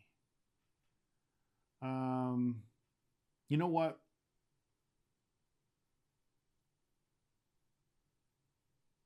Part of me is like, because there's the probability that those tokens should be included, I'm going to skip this card. I'm just going to full on skip that card. Soup unsure. If bisque is the only item at the soup truck, do not send chefs there. Okay, it's not the only ingredient. So I won't send chefs there. If there are 1 or 2 more items, send the boar. Oh. If there are 3 or more, send the lizard. So there's only 1 or 2 more, so the boar goes to the soup truck. Okay, easy enough. But I still need to resolve where the mouse and the lizard go, and Rudy for that matter. So mouse goes, only the best. Send to the location with the highest value ingredient. That's the wine, and you break ties. That sucks. I hope you're going to break ties before you get there some other way. You're going to steal my wine from me, aren't you, you bastard? All right. And the lizard needs a place to go. He says, got to catch them all. Send to the location with the most ingredients, not spice or rumors. Starting from the soup truck, not spice or rumors. So that means desert vendor. Okay. Oh, you can't go there, actually. So I think that means it's got to be garden top. Oh, good. You're going to break a tie there. By all means, break a tie there. That's great for me. Because he's already got somebody here, which means it's a tie for this one, right? So the soup truck's already got an ingredient on it. And he's already got a guy there. So garden top is open. Desert vendor is already taken. So I think that was the right call because it starts at the soup truck and moves to the right. So, all right. Last but not least, we got to figure out where Rudy's going. Rudy goes, add them all. Send to the location with the highest sum of ingredients. Can't, so you're going to end up at the Midnight Merchant. Yep. Because it's starting at the Chef's Academy and going to the left. All right. Okay. Yeah, that's about the breakdown I thought was going to happen. Okay, well, good for me. He breaks ties and he's going to do it at the garden top shop first. So I'm going to end up with that wine, which is cool. Okay, so his boar is going to take the mushroom, and he doesn't take the bisque, but he does take it away from me. He discards it. Which is fine. I wasn't going to go there anyway. So he takes the mushroom, and that's what he takes. He breaks ties, so he goes to the back of the line, and he takes what? Second round, he takes challenge ingredients. Meat is not currently a challenge ingredient, so he skips that. Allspice tokens, there are none. Rumors, there are none. Wine, there is none.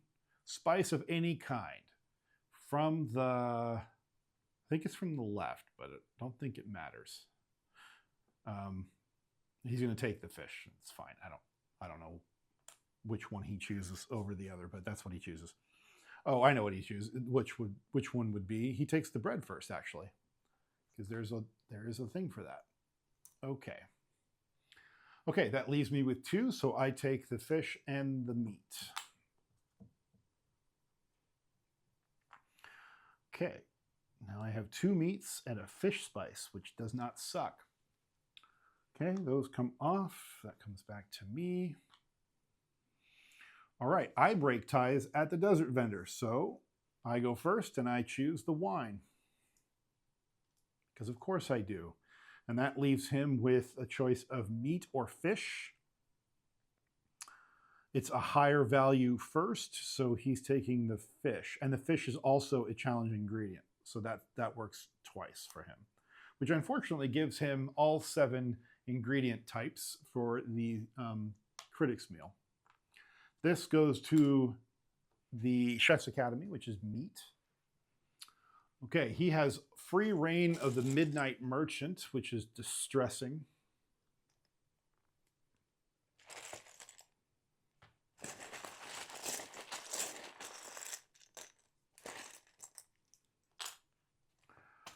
Okay, he gets a cheese. Oh, this is a good pull for him. He gets a cheese, he gets another meat, and he gets another mushroom. The mushroom was a challenge ingredient, so it's going to get a star. He has not gotten wine. He just did get a fish, but only one so far. He got a bread spice, but not a bread. He did get a cheese. Okay. All right. Just doing my little stars thing. Okay. That takes care of his zoo chef, Rudy. And now it's me over here in the Chef's Academy. I will take the meat, and I will take Hans Zamol. Hans is this guy right here. Okay, we got Hans. He carries 2. Hans is going to help us out next round, and that's all I get. That's fine. Okay. Next round. Now, this is where that hold token comes into play. Normally, we would be doing Coastal Fusion. You can't even see the little salad on the card. That's funny. Normally, we'd be doing Coastal Fusion, and it would require a carrot, but because we're doing a hold token, that's going to cover that carrot up. So in order to complete Coastal Fusion, all we need is fish and cheese. So there you go. It also means that he can't score by taking carrots. Okay. So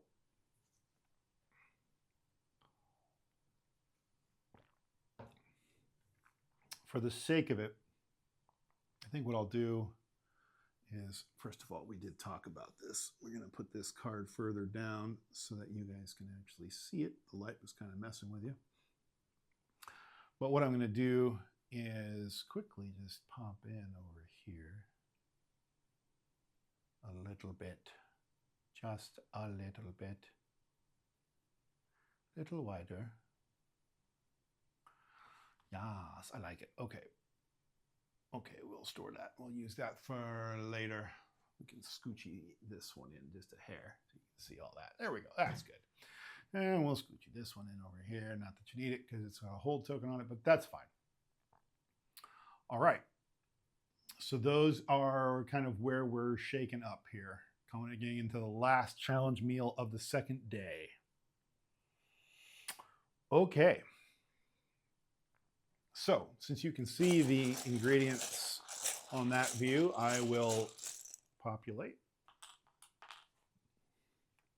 So far, my render performance is doing quite well. I hope the camera is not too stuttery, but it seems okay. That's good. Okay. All right.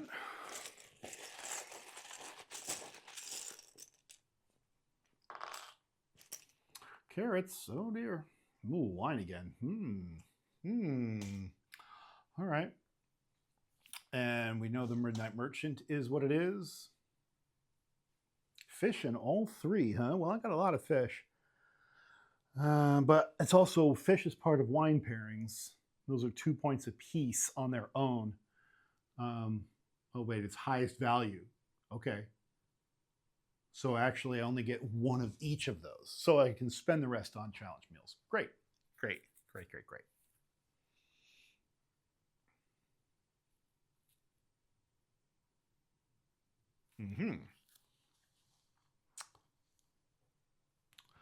Right. So this is 6th round. We need to restock the bisque. We need to find out who our Marie the Butterfly. Marie the Butterfly says, if Marie is not alone at the location, you may gain a star instead of picking an item. A carry limit of 1.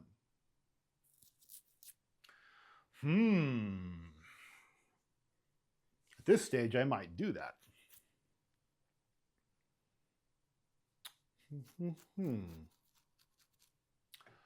Well, well, well, what do we do here? We need that cheese real bad. We don't have a cheese. So we are absolutely going to the cheese location first. I don't break ties there, though, so far, which kind of sucks.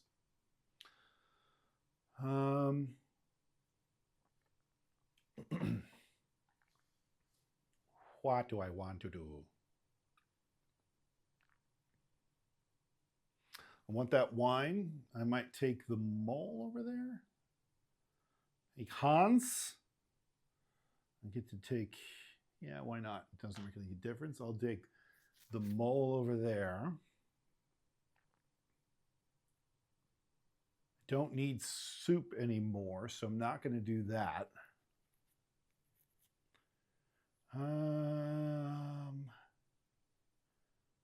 I'll go here and try to get Marie, maybe, and there. So I put my lizard on the Chef Academy. It may not mean I win, but I might get Marie. Maybe whatever's left over. All right. I think I'm happy with that. Let's see how this goes. Manager says, Resolute Reptile, send the lizard to the location with the most 6 value ingredients. Well, I'm just going to bury that card because we don't have those.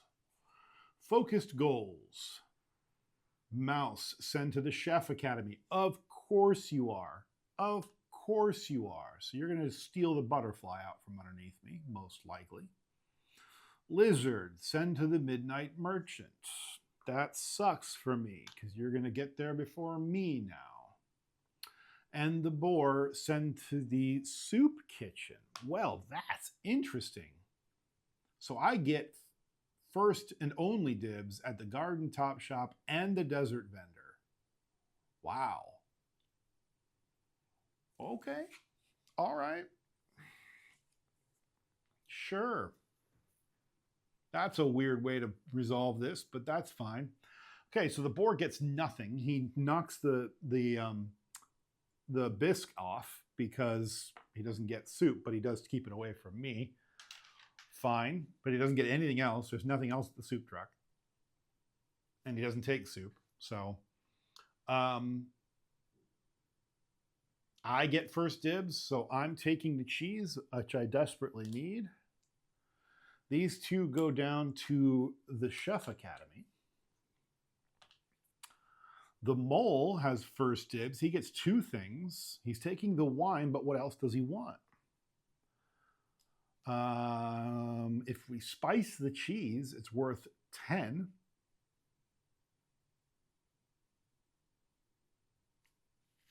Yeah, it kind of makes me wonder if this camera is performing better now. It makes me wonder if all of this was my machine causing the problem. And my for some reason, the reception of the yeah, no worries. Thanks for playing. But for some reason, the reception of the signal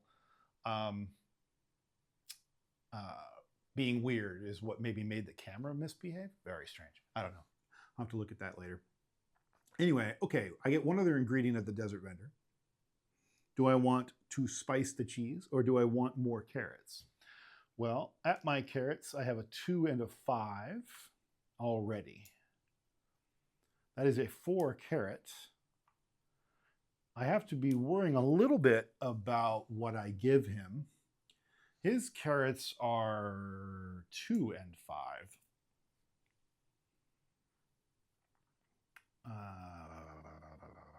Let's see. Does he care about cheese? No, he's going to care about the carrot before, and the carrot's already over there. So no matter what he does, he's not taking the spiced cheese. So and he's not going to anyway. He's going to take Marie. So I'm going to put the spiced cheese over there, and I'm going to take the carrot. I don't think it matters. I think it's all going to be academic. Okay. So Hans says, after your last pick, draw 5 items from the token bag, keep all mushroom ingredients, and return the other items. 1, 2, 3, 4, 5. No mushroom at all. That's cool. That's great. Love that. Oh, well, that's fine. So that's the Mole. Thank you very much, Hans. Okay, Midnight Merchant, he gets to go first.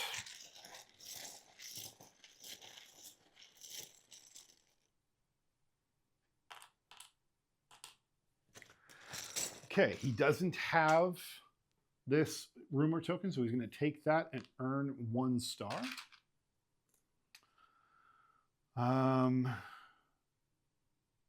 Is he? Let's see. Let's make sure he will. He's going to take the bread. We know that. No, he's not going to take the rumor token and take a star. In fact, that's not as high up in his priority list.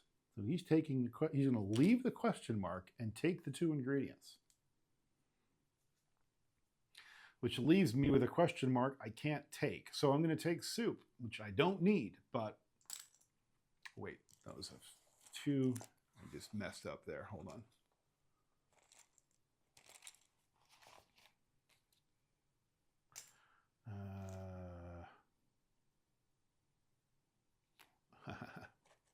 What was that?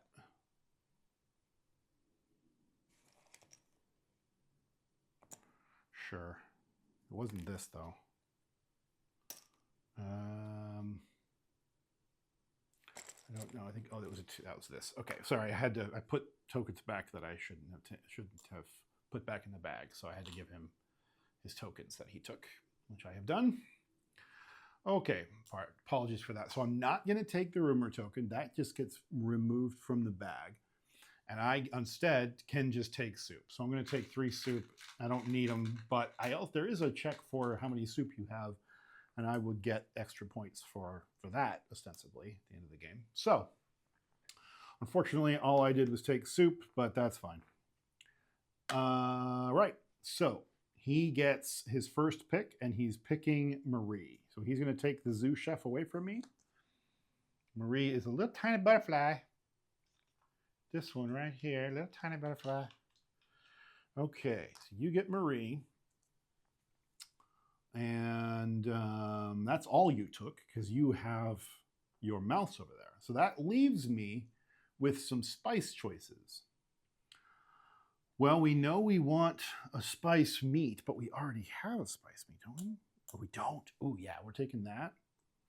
And maybe we take a spice cheese instead. Ooh. Yeah. Do we have a 5 carat? We might have a 5 carat in here. We do have a 5 carat. Ooh, interesting. Interesting. If we steal that spice, he's going to compete with me hard on cheese, but he's not going to compete with me hard on carrots. So I'm taking the spice carrot. Okay. Okay. Now we have a mess to sort out. We have a lot of decisions we need to make. So this goes over here to there. This comes down here. All right. So we're heading into challenge meals. This is the second round challenge meal. Yeah. So we have some choices to make. We have a lot of stuff on our board. We can only carry 10 things after we decide what we're going to do. So I'm going to come here, and then I'm going to turn that on and see if we can make that work. That kind of works right there, doesn't it? That's funny. Okay, so we'll scoot over a little tiny bit. And we'll scoot that token out of the way too. Okay, now you can see all 3 cards. We're only worrying about the ones on the right side. He did just take a cheese, so that's going to give him a victory point up here. He did not take a fish, so that's it. He gets 4 victory points for challenge ingredients this round. For this day, he's raking in the points already. Not good. Okay, so we're only worrying about those 3 cards, the 3 on the right side. The other 3 on the left, we've already dealt with in the previous day. So just looking up there, we need to decide where, if at all, we are going to participate in these challenge meals. I think we are going to participate in probably all of them, but we'll see. So before we can decide that, we have a stack of stuff sitting on my critic's plate. This is in preparation for the critic's meal. Now the critic's meal is interesting this time around because there's 2 different cards that are contrasting. But you get to score them both. The varied servings say 1 star for each different value on served ingredients before spice. So that means if I can manage to get a different number in every ingredient, I would get at most 7 victory points. The other one is simplest palette, and it's 3 stars for the player who serves the most ingredients of the same value. So it's the opposite. The difference being it's only 3 stars. So it behooves me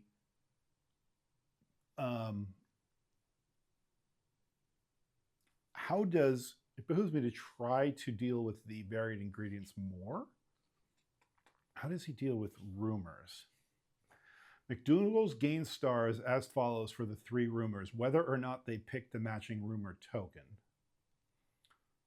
For an easy guide to McDogald's rumor stars, check for dots in the bottom right corner of each rumor card.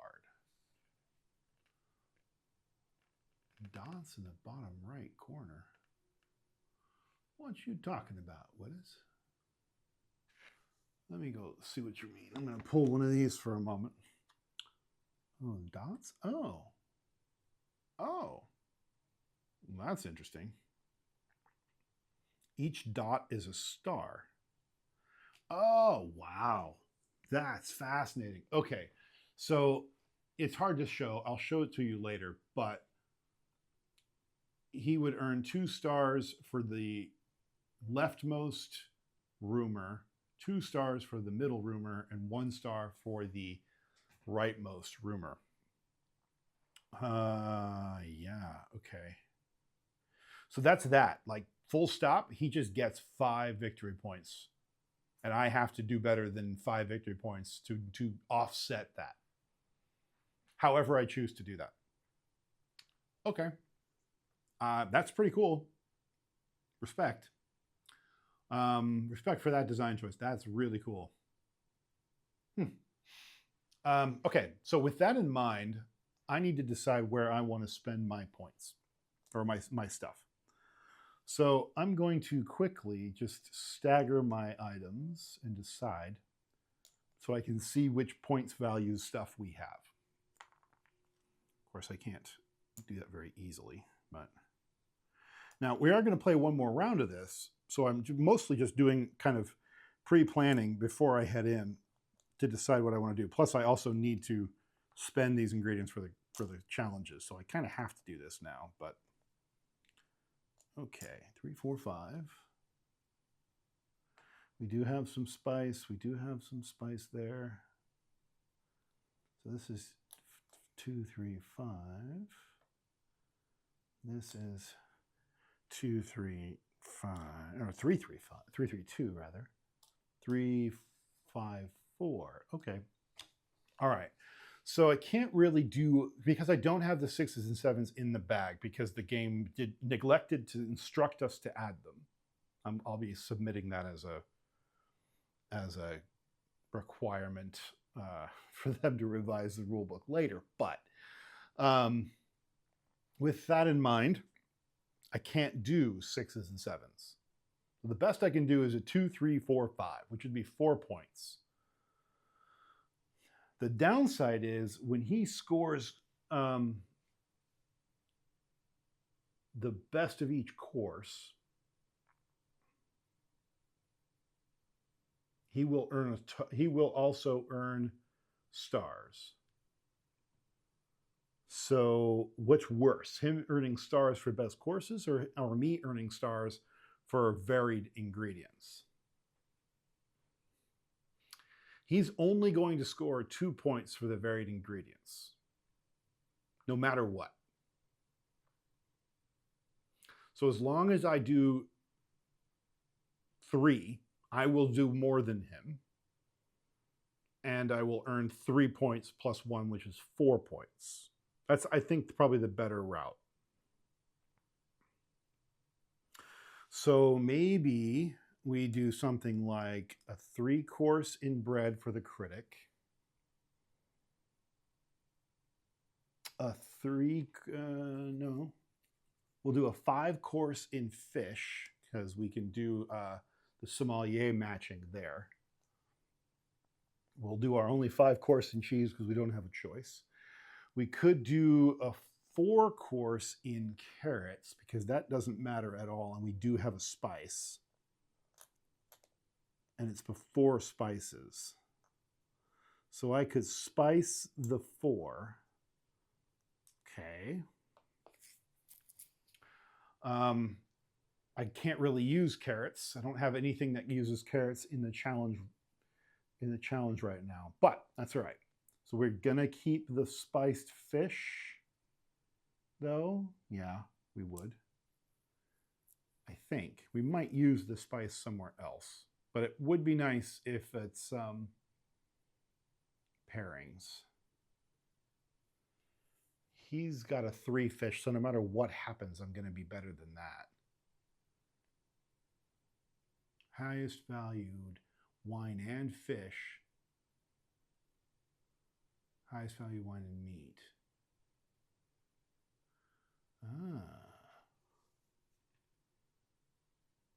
Okay. So he's got wine. He's got a spiced wine even. but it won't matter to him because he's just earning points for these challenges. So he doesn't care. I'm not actually competing with his chips here. He's just getting points. So I don't have to worry about that.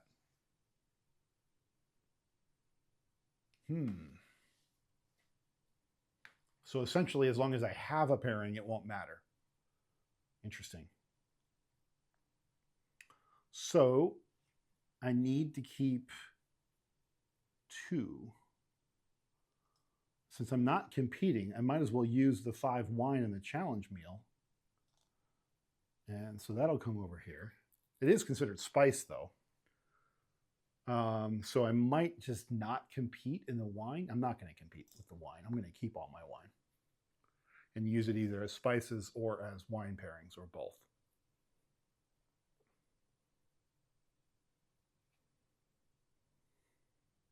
Because is it worth 2 points or is it worth doubling the ingredients that I pair it with? And with that in mind, maybe I do use my, 5. Meat. Can't use meat for the challenges. So I guess I will do a 3 and a spice there. But it's also a meat pairing, right? So that's the best I can do anyway. Okay. So I'm keeping all my wine. So that's 3 tokens. That's a lot. And let's see that if I'm keeping all of my wine, is there a purpose for doing that? Yeah, because I can spice stuff with it.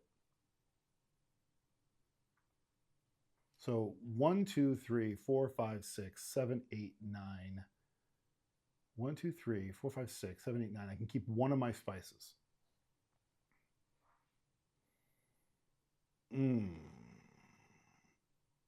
Or get rid of one of my wines and get rid of one of my spices. So I'm going to get rid of my carrot spice and one of my wines. I think, yeah. Is that what I want to do? Yeah. Because this spice can spice the meat.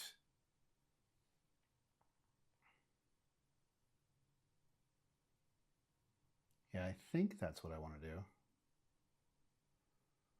Because I can only carry 10 over. So it's 1, 2, 3, 4, 5, 6, 7, 8, 9, 10. That's the best I think I can do. All the stuff I just pulled off of there, I still have it, it's off to the side, are all things I can use for challenge meals or I have to discard. So, challenge meals. Fish. All 3 of these require fish. So I'm just going to do fish, fish, fish. I don't have a mushroom, so because I only have 1 mushroom. So I can't even compete in that one unless I use a wine. So I could use a wine here and move this fish over here. Now I have at least 1 ingredient in every one of them. You can't see that though. For some reason it drifted. Hold on, let me scoot that down. There we go. Yeah, okay. So again, looking at the rightmost cards. So I have at least 1 ingredient in all of them. So now I could load all of these up with soup.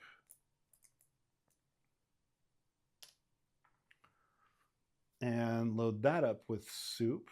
Just for the moment, I'm just getting them legal. This is 4. That's technically not, that last one's not legal because they have to be worth at least 6 to earn a point. So this last one is fish, wine, and mushroom. I don't have that. So what if I instead, I don't have that either. I do have bread I can spend, and bread is in the second one. So I could do this. That's still 7 and is legal, which then lets me do that. Okay, I now have legal platings. So the first one up there is mushroom, wine, and fish. I have wine, and then I have soups standing in for the other two. That is legal. And it's a total of 6 or more. That is 1 star. Okay, 1 star. Here I have bread and fish. Both are legal. Both are part of what they require. And I'm using soup to stand in for the cheese. That is more than 6, so that is worth 1 star. Okay, and then here I have fish, a bisque, and a soup. Fish, and then I don't need to carry in the 1 soup because I don't have to worry about the second ingredient, or the third ingredient. So I have fish and cheese, and that is worth 6, so that is worth 1 star. Okay, so all of that is what I'm serving. These are 3 stars that I just earned for 3 plates of food. And then all of this is discarded. Okay. No point in putting out bisque because it's, oh yeah, it does, because it does count towards the soup. But I don't think it matters because he's not collecting soup anyway. Okay. So we have taken care of all of our challenge meals for the game. That's gone. So what we have left over, unfortunately, from after that is a bunch of stuff that I can't really justify bringing with me. This carrot is actually worth more, so we'll swap that out. Okay. I don't have more valuable meat than that. 3 is the best I have. So there's just nothing I can do but get rid of those. I have to discard something down, and that's that. Hey! Oh, thanks for the hydrate, and thanks for popping in. Okay. So I have 4 soups left for the record. And I have a bunch of stuff down there that I need to just discard, unfortunately. I can't carry them over, and I can't use them because my refrigerator is full of ingredients. Okay, that's what we're bringing with us to the critics meal. Lots of 5s. That's a good thing. And I decided to just not worry about the varied ingredients this round. I didn't care enough. It's not really worth a lot. And I want to beat the pants off of them in the value category. So we're going to see if that plays well in my favor or not. I don't know. We'll see how it goes. Okay, so now we are back to here. And for those folks just joining us, this is the full board. This is the whole deal, minus my player board, which is off to the side. My chef's critic board is off to the side. This is my player board here. So we are just coming out of the 6th round. We just completed our challenge meals for day 2, and now we're heading into the 7th round. In the 7th round, there is no sous chef because sous chefs only work for you the next round, and this is the last round. So instead of gaining a sous chef here, you will gain an allspice token instead. Very valuable, very good to have, but not the same as a sous chef. So we will see no more sous chefs this game. My opponent has a sous chef heading into this round, which I am upset about. But here we are. Okay. What am I doing here? Currently, he breaks ties. Upsetting. All right, let's populate this board and see what we got. So I'm going to pop in a little closer for a moment so you can see the ingredient shops a little bit better. This is the last round. Ooh, spice tokens galore.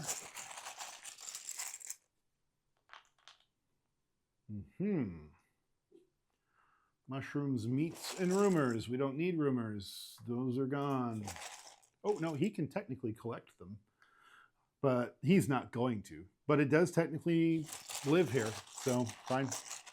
He doesn't have it yet, and he could collect it.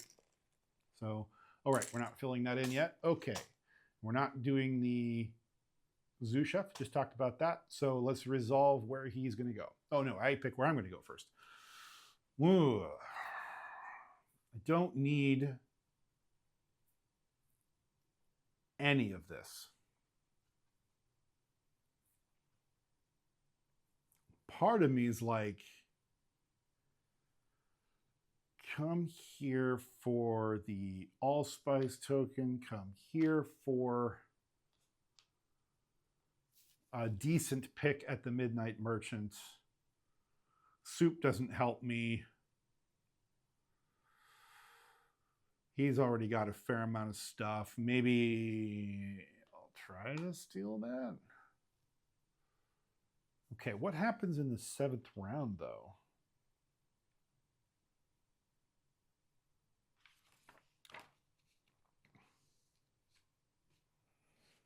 I don't think it matters. I think he just does it. The normal deal. Okay. All right, normal deal for him says quantity over quality. Mouse sent to the location with the highest sum of ingredients. That's technically going to be here. Highest sum of ingredients. No, it's going to be here.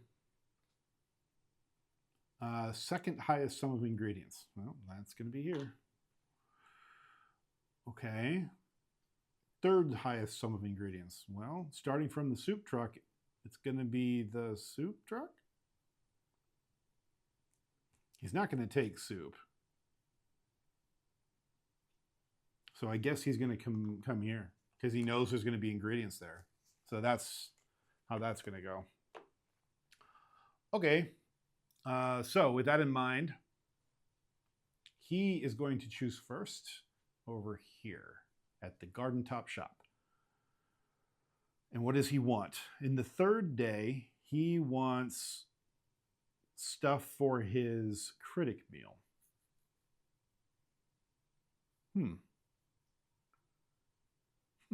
Interesting.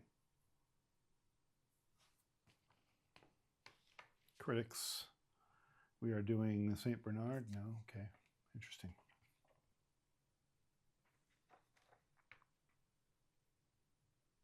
Yeah, okay. Okay. Well, what's going to benefit him? Probably this fish. Because he doesn't have a spice token on that fish yet. Which is what I was going there to try to steal from him for, but I don't have mushroom spice, so that's not a bad thing. I guess I'll take them both. Okay, he comes down, comes back. Next one. He's all alone in his time of need. He's going to take...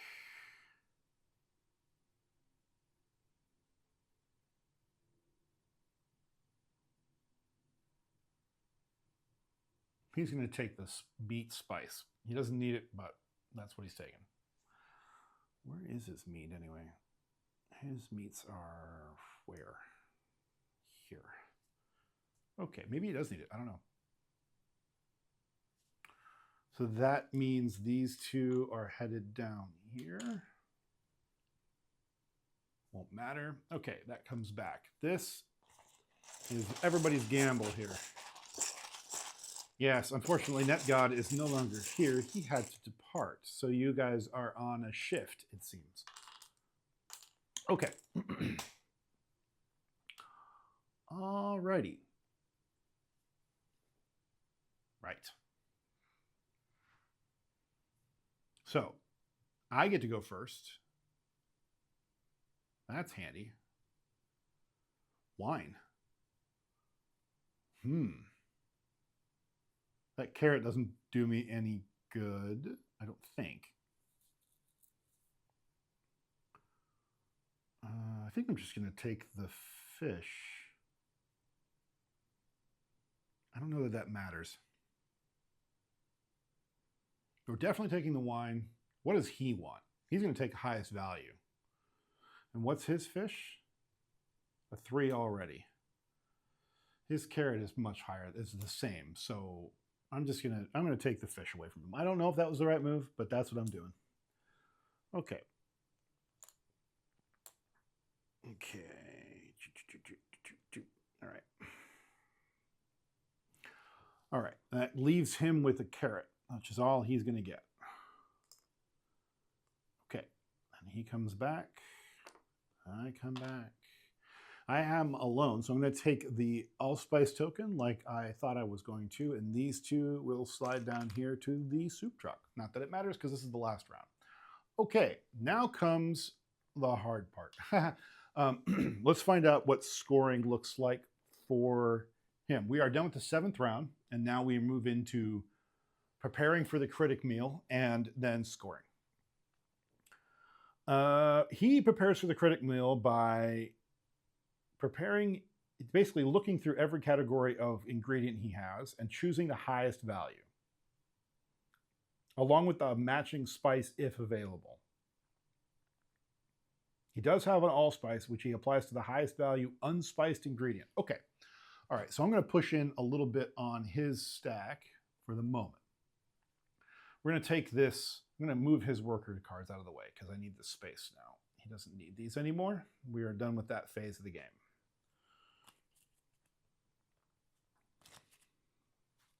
Okay.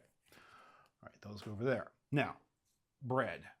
He has 2 bread spice tokens and 1 bread. So he is going to have spiced bread. Okay, and he doesn't worry about that token for now. And now he's got 2 carrots and a spice, so he's going to have a spiced carrot. They're both of the same quality, so it doesn't really matter which one. Okay. In fact, I will put spices on the bottom so we can see them better. Okay. Cheese, he's got a hell of a lot of cheese. Just happened to work out that way. So he's taking the highest value cheese, which is a 4, and he does have a spice token for the cheese. He has taken his highest value fish, which is his only fish. He does have a spice token for the fish, so that's his fish. He is taking the highest value meat, which is a 2, which is the highest value he's got, and a spice, so he's got spiced meat too.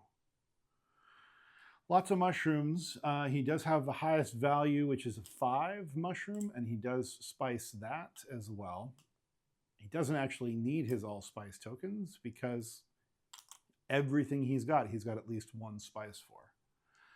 The highest value wine he has is a 3, and he does have a wine spice token. So he is fully spiced. He is spicy. And he's also got a leftover allspice token. And now he's got a bunch of stuff. Okay.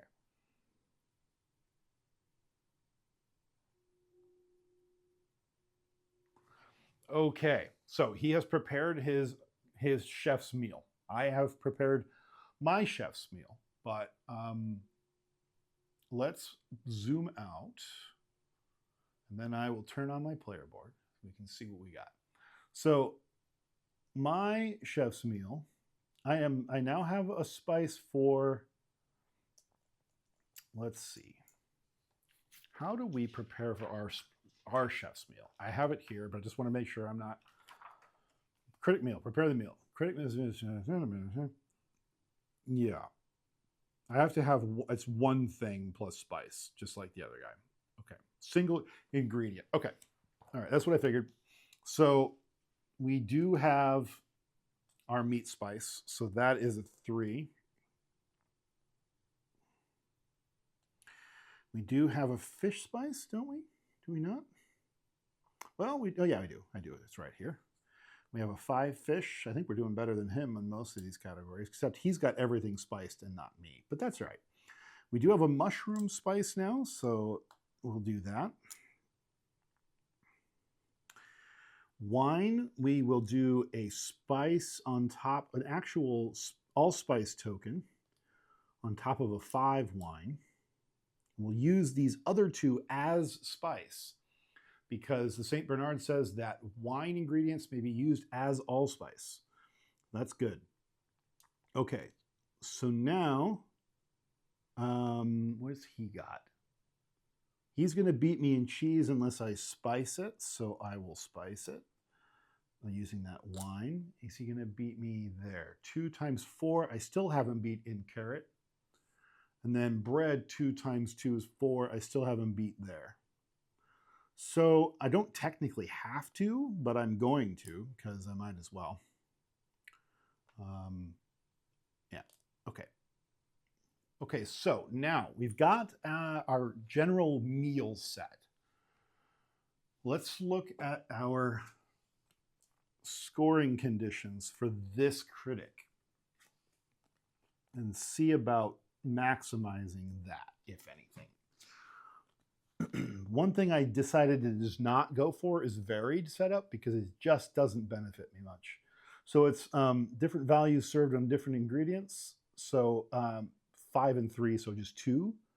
And then I am the only one because he's not competing in this at all. So I get a +1 to that as 3 stars.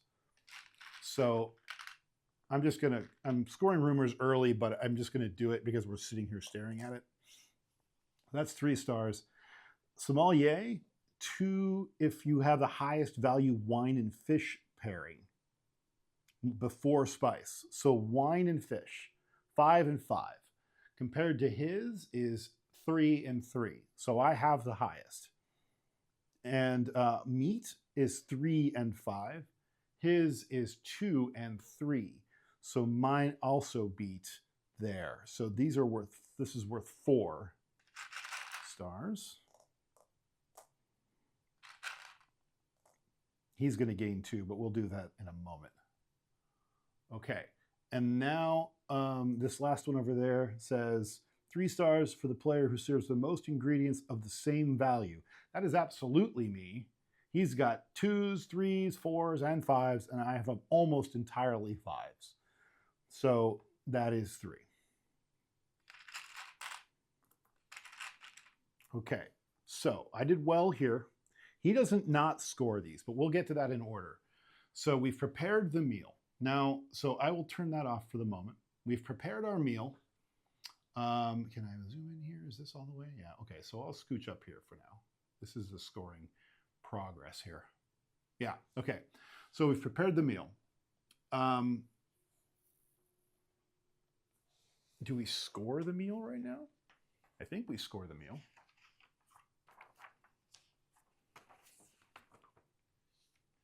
We've prepared the meal.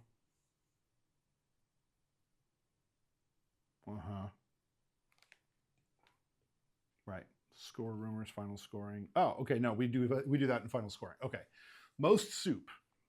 The way the AI does most soup is weird. It says draw 1 item from the token bag.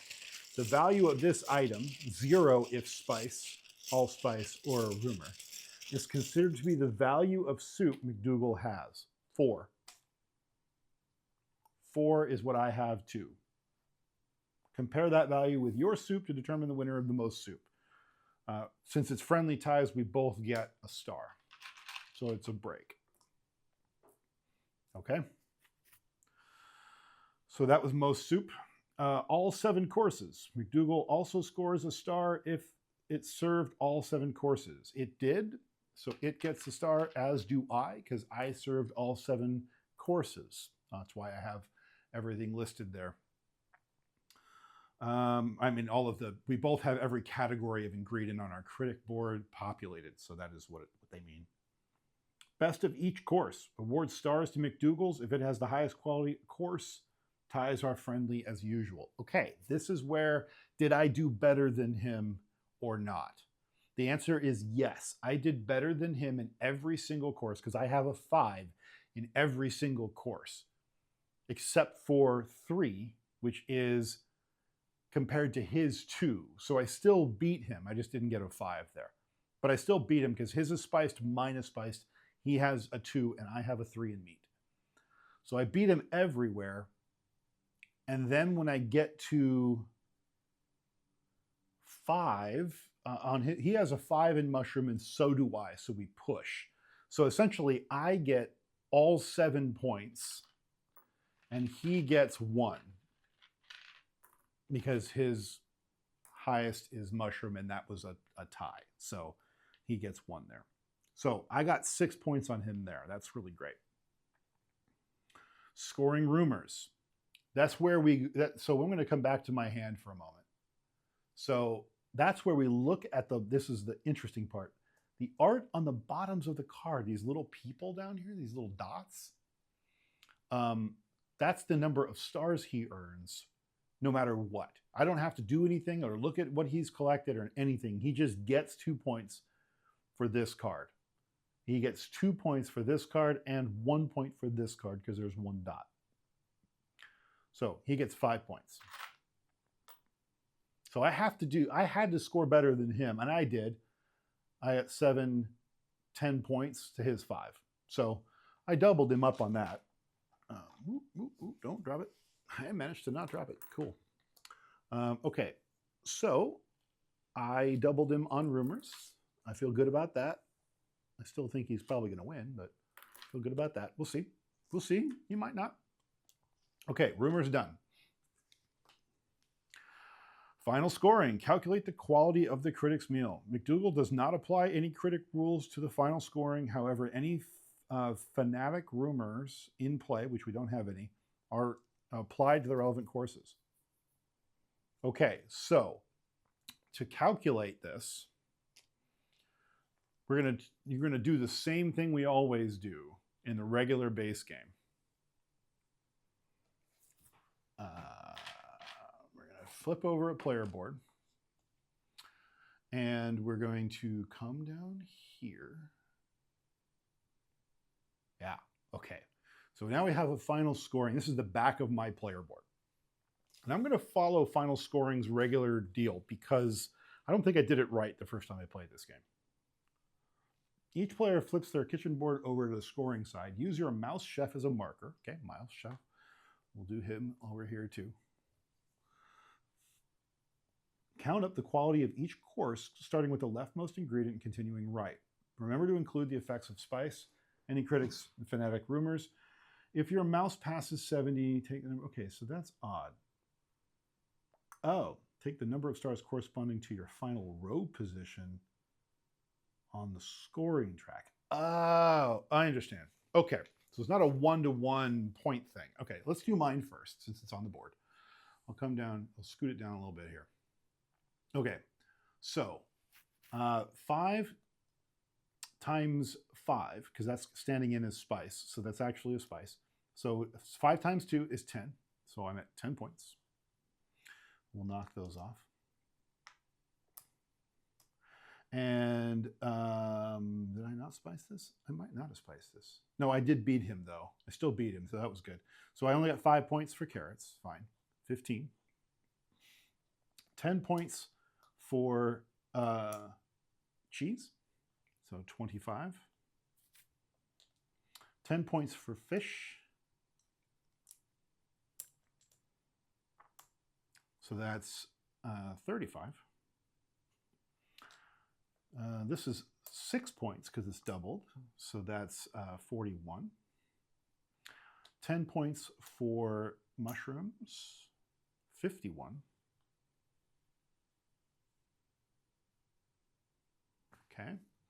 And then 10 points for wine. So that's 61 points. So that means I earn 9 extra points. Okay. All right, now how did he do? He did 4 points for bread. Let me take my player board off and I will move. Maybe I'll just do this. Hold on. Maybe I'll just scooch over here and we'll see about maybe doing that. Yeah, that'll work. That's good enough. Okay, so the first one is you can barely see it. No, you can't see it at all. It is bread and it's 2 points. So that means it's 4 points. So I got that. The next one is carrots, which is another 4 points. So that's 8. Cheese is 8 points. So that's 16. Fish, 6 points. So that's 1, 2, 3, 4, 5, 6, 22. Meat is 4. 1, 2, 3, 4, Mushroom is 10, so 36. And wine is 6. 1, 2, 3, 4, 5, 6. He gets 6 points to my 9.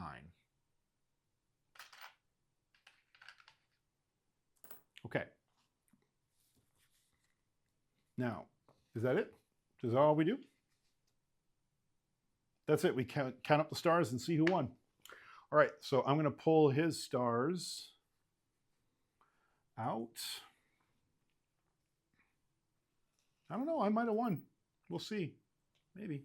Maybe not. He's got a lot of white, little yellow stars over here. Let me quickly make some change, and we'll see who won this thing. I'll take my take this board off for the moment, and we'll move over here so you can see me count all this. So this is all of his, and this is all of mine. So just for fun, we'll do 5. We'll do 5. Do 5 of those. And now we'll do 2 10s. Okay, he's at 28 points. I think I might be better than him. We'll see. That's 5 points. No, that's 6 points. Okay, this is 5 points. This is 5 points. Ooh, did we tie? No, we didn't tie. Haha, good. 10, 33 points for me. All right. Cool. 33 to 28. I think that means I win. Yeah. I think that means I win. I won by, oh man. Hey, do me a favor. Shade, will you take care of that for me? Okay. So that, in a nutshell, is Critter Kitchen, the solo game. And sorry, I'm staring at a bot that I really don't like, and I need that bot to go away. It's bothering me. Okay, I know that Shade's probably just AFK, but hopefully they'll hear this in a moment. All right. So, Meta Nightshade, or not Meta Nightshade, Critter Kitchen. Critter Kitchen. Sorry, my brain's just kind of like scrambled from playing this. There's a lot to talk about here. I will say, okay, so let's first talk about the bot. How well does the bot simulate a human player, and how much overhead does the bot add? Now that I've learned the bot and how it works, what it focuses on, what it doesn't, and how it's scored and all of that, I don't think the bot is very heavy at all. I like the card system. I like that the manager cards, by and large, handle most of the mechanics. I didn't need to draw from the individual decks very often at all. So even that was low maintenance. It's elegant in what it worries about and how it scores. Thank you very much for the assist there, Shade. And it doesn't get in my way, like, while I'm trying to, in an admin sense. And I will say, I think it's very competitive in what it takes. It's taking things that are of mutual priority to us. It is intelligent in that regard without having to do a bunch of if-then trees. This is one of the more elegant AIs that I've really managed in a while. It plays really well. It plays like a human would play. And it's competitive. I mean, I only won by 5 points in the human game that I played. I won by, I think it was 5 points too, as well. So that's a human analog kind of competition there.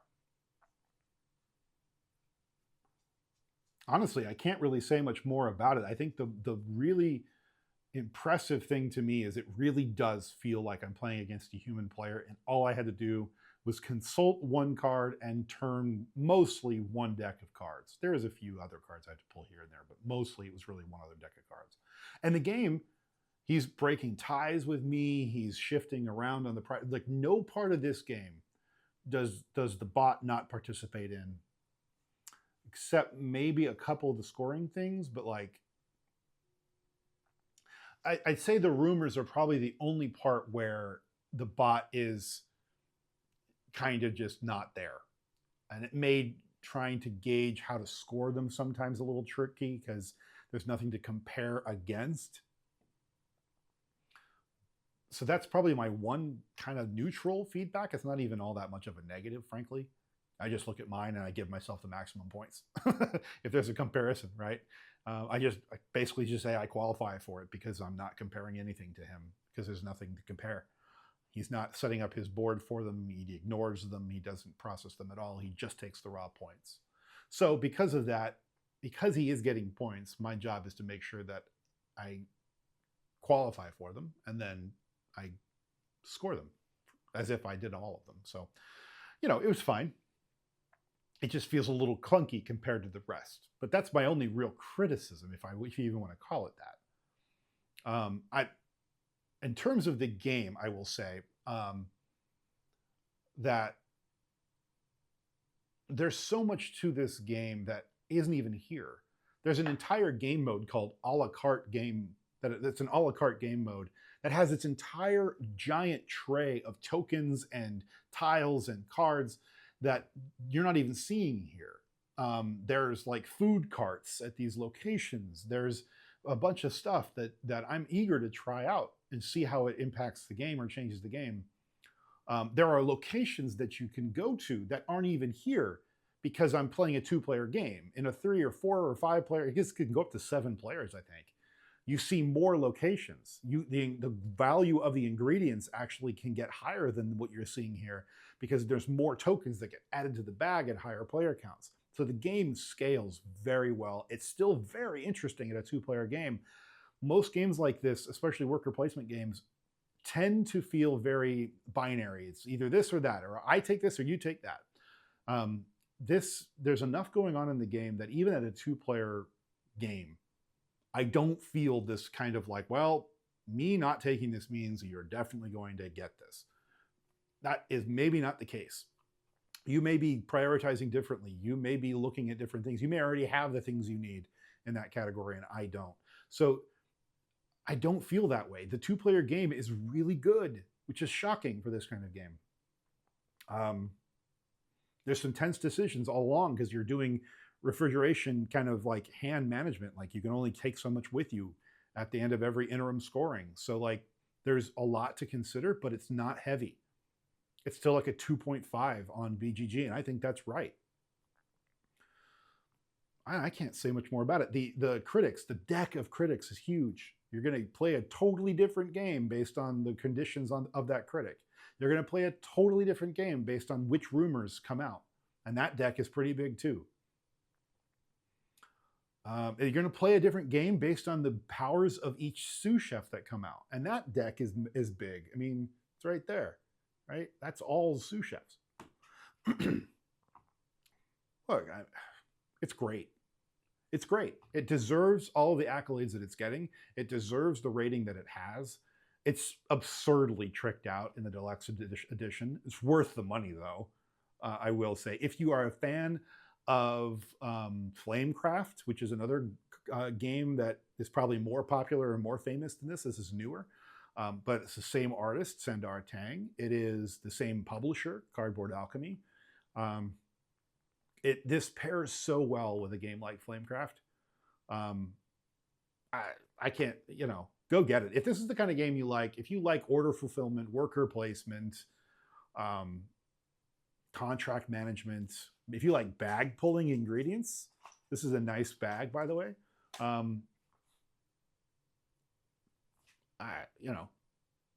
This hits on every level for this type of game.